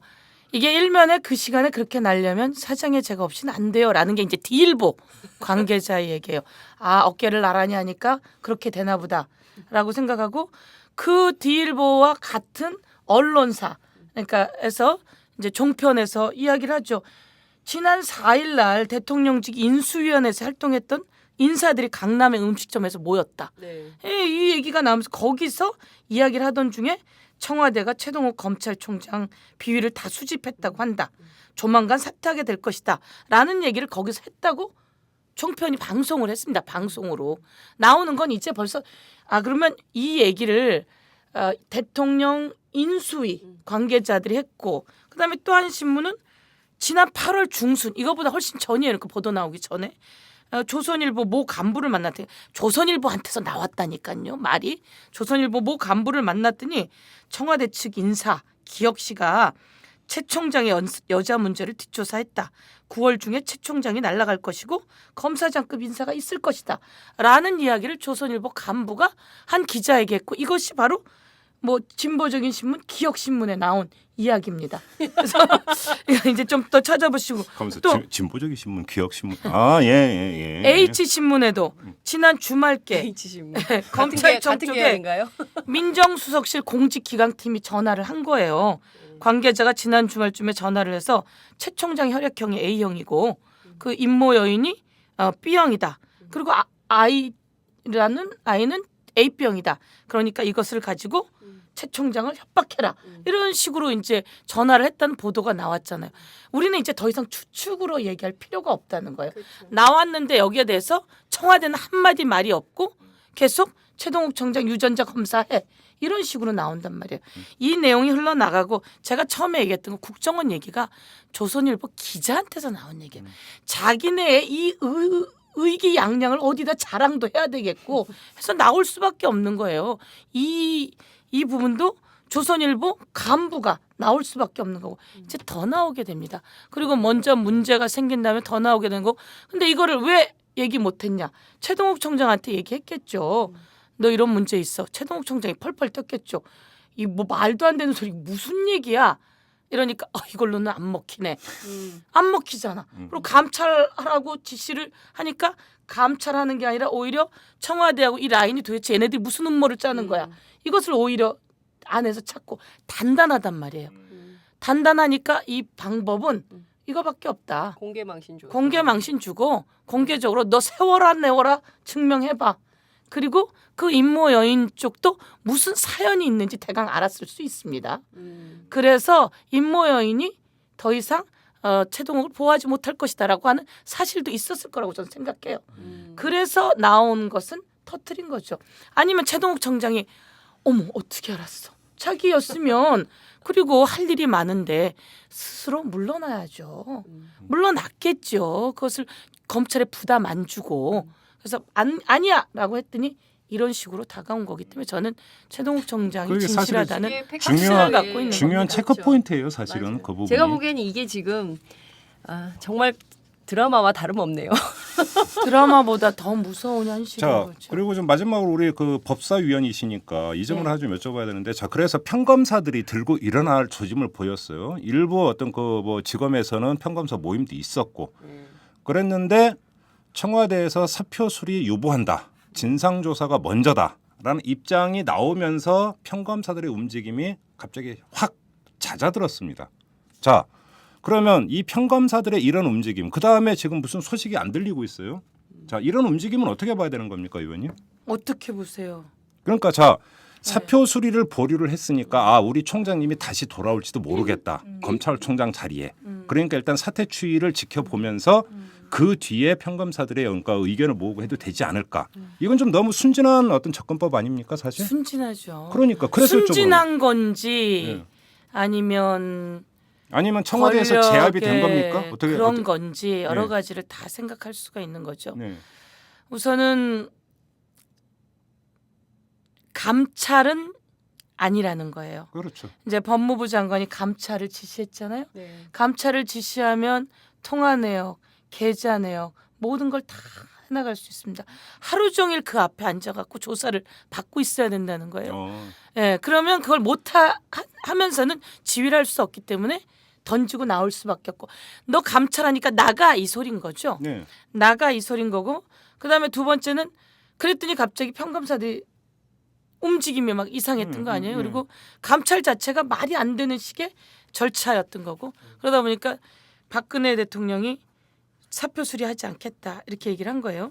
근데 사표를 수리하지 않겠다는 것은 최동욱 총장이 진실이 무엇인지 진짜 최동욱 총장이 잘할 수 있도록 시간을 주겠다 이런 뜻인 것 같아요. 아니면 너 끝까지 밝히고 나가 너 끝까지 밝히고 나가고 너 네 아들 맞잖아 이러려고 잡아뒀다는 느낌이 훨씬 더 드는 거예요. 제가 보기에는 아까 우리처럼 이게 아닌 것 같아라고 해서 언론에 흘린 이 정황까지는 보고를 못 받는 거죠. 대통령은 딱 보니까 똑같아요. 이거 지의 아들 맞는 것 같은데 나갈 때 아니라고 하니까 평검사들이 난리가 났거든. 그러니까 박근혜 대통령의 부담으로 올 것 같거든. 그러니까 사표 수리 안 해. 근데 너 끝내 두고 보자. 그리고 딱 잡은 거예요. 잡았는데 그 과정 속에서 이러니까 사실 평검사들도 들고 일어나려고 그랬는데 지금 상황은 뭐냐면 감찰이 안 되는 상황이 된 거죠. 네. 감찰위원회에서 감찰할 것인가 말 것인가 절차를 밟았어야 돼요. 절차 안 밟았단 말이에요. 그다음에 중요한 건 법무부 감찰반이었던 감찰반 중에 한 명은 그때 해외 나가 있었어요. 검사 한 명 데리고. 거기가 감찰하는 사람 둘에다 검사 둘이 있는데 한 명은 해외 나가고 검사 데리고 나갔고 한 명은 언론 보고 알았다 그러고 도대체 이게 뭐야. 그리고 그날 국민수 차관은 우리 사개특위에 와갖고 우리랑 같이 있었단 말이에요. 그러면 내가 보기엔 뭐 아주 천진난만한 표정으로 있더라고. 그러니까 이 내용을 몰랐을 거고 법무부 장관 혼자라서 내렸으니 모두 다 난리가 난 거죠. 그래서 지금은 안 돼서 좀 알아보니까 진상조사로 네. 예. 갔다는 거예요. 진상조사는 이 그 계좌 추적과 뭐 그래도 할 거라고 전 생각하는데 계좌 추적과 그 전화 추적이라든지 수사를 하지 않는다는 거예요. 그래서 그렇다면 아직 이 상황에서 검사들이 움직이기엔 조금 애매하다라는 흐름이 조금 있다는 거예요. 한 가지. 두 번째는 그 시간 과정 속에서 검찰총장의 진실이 밝혀지길 바라는 부분이 있고 또 한 가지는 지금은 벌써 이게 수면 위로 확 떠올라서 정치 쟁점화되고 청와대랑 붙고 막 이러는 속에서 검찰들의 움직임이 정치 쟁점화의 중간에 간다라고 하는 부담을 갖게 된다는 거죠. 근데 이제 제가 서운한 건 그런 거예요. 강단이 없다. 그러니까 사실 우리도 걱정스러워요. 벌써 법사위의 몇몇 의원들의 사찰 이야기가 나오고 있습니다. 아, 그래요? 예, 그리고 최민희 의원 같은 경우에도 방송 문제를 계속 제기하고 있어요. 언론 방송의 편파 보도, 네. 그다음에 종편의 특혜 이런 걸 정리하고 하고 있다 보니까 계속 협박처럼 오는 거죠. 뒤에 누가 조사하고 있대, 너 추적하고 있대 이런 이야기. 그럼 사실 움찔움찔 하게 되거든요. 저도 그런 얘기 들었어요. 조심하라고. 조심하라고.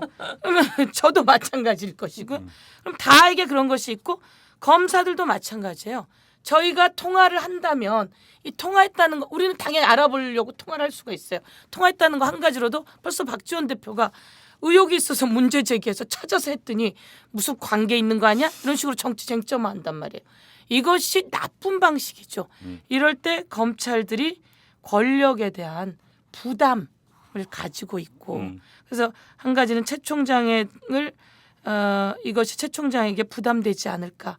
오히려 이제 강한 문제를 제기하던 사람들이 그러니까 이런 이제 여러 가지 일반적으로 가치 갖고 뭐냐면 있습니다. 최동욱 청장이 설령 결백한 것으로 밝혀진다 하더라도 예. 검찰총장 자리로 복귀하기는 힘들 것이다 네. 라고 하는 게 일반적인 전망이고 그 전망이 맞다고 전제해 놓고 본다면 문제는 이것은 이제 검찰의 독립 문제, 정책 중립의 문제인데 누가 오느냐 그다음에 검사장급 인사 어떻게 하느냐에 따라서 결국은 또 권력에서 장악되느냐 마느냐에 지금 갈림길에 있는 것인데 그렇게 본다면 최동욱 총장의 거취와는 또 별도의 트랙으로서 검찰의 독립성 확보라고 하는 차원에서 평검사들의 움직임이 상당히 중요할 수도 필요하죠. 있었던 건데 네. 그게 잦아 들어가니까 이거 뭐야 이렇게 돼버린 사실 거잖아요. 그러니까 그렇죠. 의원님 네. 말씀하신 거에 한 가지만 덧보태자면 실질적으로 그러니까 뉴스의 흐름만 봐도 알 수 있는 내용인데요. 이거는 저는 권력이 상당히 검찰 조직에 압박을 넣고 있는 시그널이 있어요. 뭐냐면 추석 연휴 직전에 네. 그 황교안 법무부 장관이 고검장단을 만납니다. 네. 만나서 당부를 하죠. 검찰의 협조를. 그러면 점잖은 표현으로 검찰의 협조를 당부하는 거지만 만나서 무슨 얘기를 했겠습니까? 이것은 안 봐도 비디오인 거거든요. 아버지 마 이겁니까? 그렇죠. 그리고 어제 또 만났습니다. 황교안 법무장관이 검찰을. 그리고 이런 것은 뭐 저 아시잖아요. 검사 조직이 어떤지. 예. 이게 쫙 내려가면 권력에 의해서 이미 딱 장악이 되는 거고 그리고 권력이 이렇게 좀 협조를 당부하는 이 차원에서 말씀하신 여러 가지 이유들도 잔가지 이유들도 쫙 따져볼 수 있지만 큰 틀에서 이거 잘못해서 튀다가 조직 안에서 또 이상하게 되는 거 아니야 이런 게 있기 때문에 섣불리 나서지 못하는 그런 측면이 있는 거예요. 사실상 작업이 들어간 거죠. 나서지 말고 조용히 있어라. 사건이 마무리될 때까지 조용히 있어라. 이런 입막음이 시작이 된 것이고 그러면 그러니까 저는 이런 측면에서는 검찰도 민주당과 비슷한 점이 있어요. 뒤가 물러. 그러니까 왜 그런 얘기를 하십니까? 지금 나와서 이렇게 대차게 얘기하고 찾고 그다음에 하려고 하는데 그러니까 제가 드리고 싶은 말씀이 그 평검사 문제를 여쭤봤던 이유가 뭐냐면 네. 검찰의 독립성이라고 하는 것이 최동욱이라고 한 개인에 의해서 담보되는 것은 아니다. 그렇죠. 그런 게 아니죠. 절대 아니거든요. 예. 그리고 자 그러면 결국은 검찰의 그 독립이라고 하는 것은 안에서 어떤 똘똘 뭉친 힘이라고 하는 거 외압을 그러니까 쳐내는 튕겨내는 힘이 결국은 중요한 것인데 평검사들의 움직임의 어떤 그 귀추를 보면은 참 기대난망의 측면이 있다. 그렇죠. 그것이 그래서 최동욱 총장의 건이 어떻게 결론이 내려진다 하더라도 결국은 검찰이 다시 권력의 손아귀에 들어가는 것 지금 이 수순으로 가고 있는 것이 아니냐. 저는 이걸 우려를 하는 거죠, 사실. 권력의 손아귀로 들어갈 수밖에 없고요. 네. 근데 들어가지 않아야 되죠. 네. 그러니까 우리가 초기에 아마 소장톡하다 그 얘기를 했었던 것 같아요. 그러니까 검사장급 인사가 있다더라. 네. 근데 검사장은 1년이라고 하는 임기가 있기 때문에 쉽게 건드리지 못할 것이다. 근데 최동욱 검찰총장이 쉽게 손아귀에 안 들어오니 최동욱 주변에 있는 검사장부터 잘라내고 손을 보고 바꿀 것이다. 그래서 이제 저도 좀 알아봤더니 검찰 쪽에서 하는 이야기가 그래도 임기가 보장돼 있는데 지금 그 당시 4개월 때예요.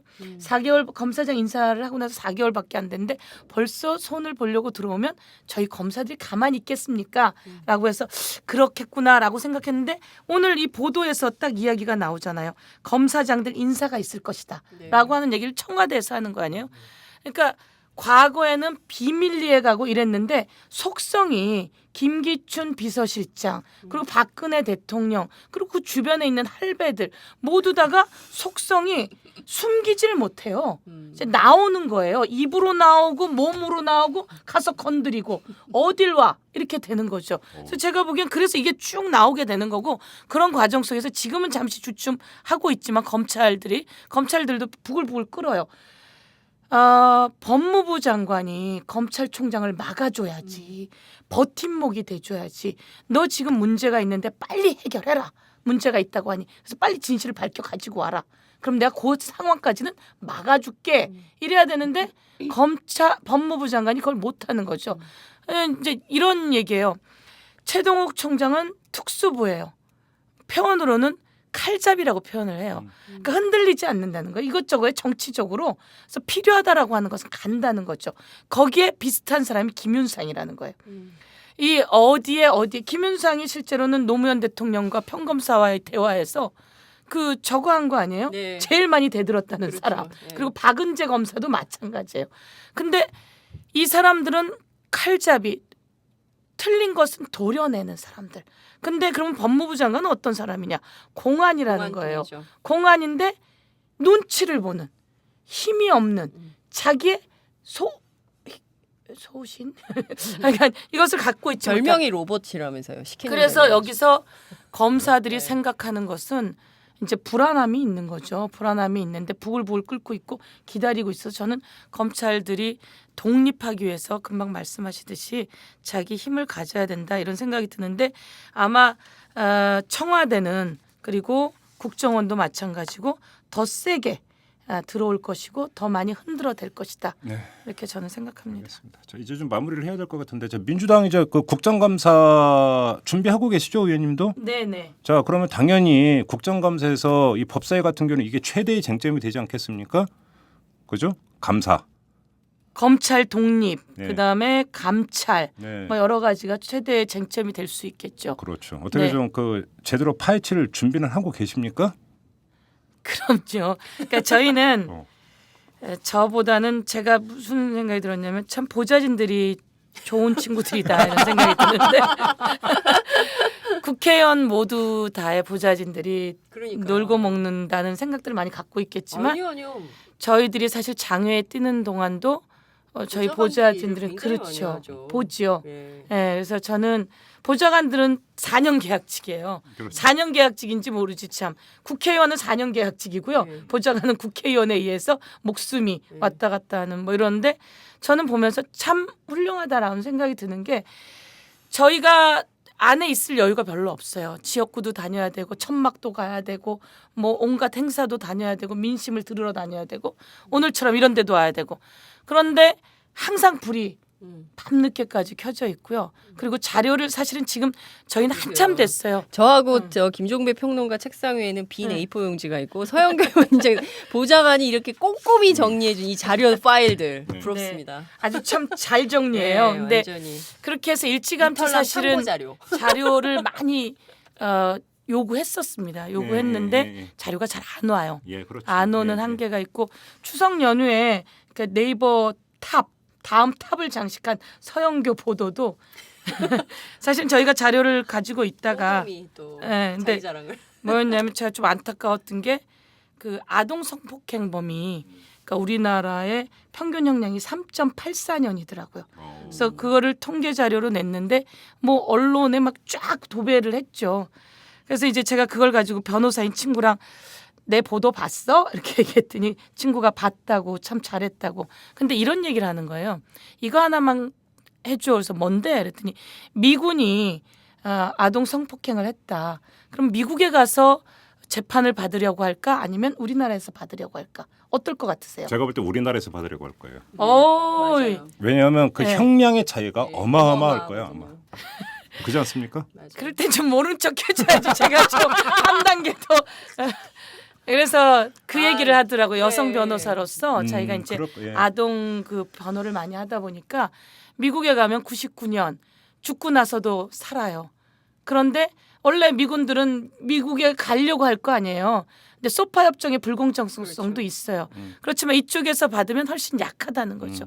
이런 것처럼 요번에 그것을 고쳐 나가야 되는 것도 많이 필요하고 이런 자료들로 그 전체를 환기시키는 것도 필요하다. 제가 열심히 준비하고 있고 최동욱 비롯한 검찰의 독립성 확보를 위해서 저희들 열심히 뛰겠습니다. 네. 저희들에게도 많은 지원도 주시고요. 국정감사를 네. 제가 언급한 이유가 두 가지가 있는데요. 하나는 우리가 이제 앞서서 이제 소송 들어갔으니까 법원의 판결이 중대한 분수령이 될 거다라고 얘기를 했는데 또 하나의 분수령은 국정감사예요. 그 국정감사에서 얼마만큼 야당이 노력을 열심히 해서 진실에 한 발 더 다가서느냐 이게 있기 때문에 압박을 드리기 위해서 드린 말씀이고 네. 또 한 가지는 지금 의원님이 말씀 아주 잘하셨어요. 서영교 보도라고 말씀을 하셨어요. 네. 국정감사를 앞두면 꼭 의원들이 언론에 먼저 하고 보도 타고 그걸 갖고 다시 국정감사장 들어가고 이런 사이클을 네. 보이고 있지 않습니까? 자, 의원님께서 이탈라면 어떻게 하는지 한번 보겠습니다.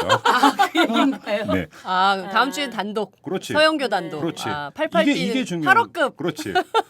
이걸 강조하기 위해서 말씀을 드린 거니까 더 이상 아무 말씀하지 마세요. 끝내야 되니까 오케이만 하시면 돼요. 오케이? 콜? 오케이. 네. 알겠습니다. 자, 오늘 사장톡은 여기서 마무리하도록 하겠습니다. 두 분 고맙습니다. 예, 네, 감사합니다. 여러분은 지금 10만인 클럽 회원 이정환이 후원하는 김종배의 이슈 털어주는 남자를 듣고 계십니다. 분노와 절망의 시대, 우울증 치료제가 필요하세요? 정치 때문에 시민들이 웃는 그런 세상을 바라세요? 변화하는 서울과 서울 시민의 삶. 정치가 즐거울 수 있다는 희망의 증거를 만나보세요. 오윤호가 묻고 박원순이 답하다. 정치의 즐거움 오마이북.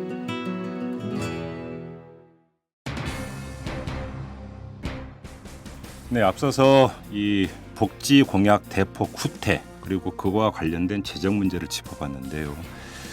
이 문제는 저희가 여러 번 짚은 바가 있지만 계속 이야기가 나올 때마다 귀착되는 문제는 돈 잘 버는 사람들, 그다음에 돈 잘 버는 회사, 이들이 정말 공생하고 상생하는 그런 태도를 먼저 보여야 되는 것이 아닌가, 바로 이 점에 귀착이 되는 것 같습니다. 그런데 이런 사람들, 이런 회사들은 말이 없습니다. 이게 우리나라의 현실인 것 같아요.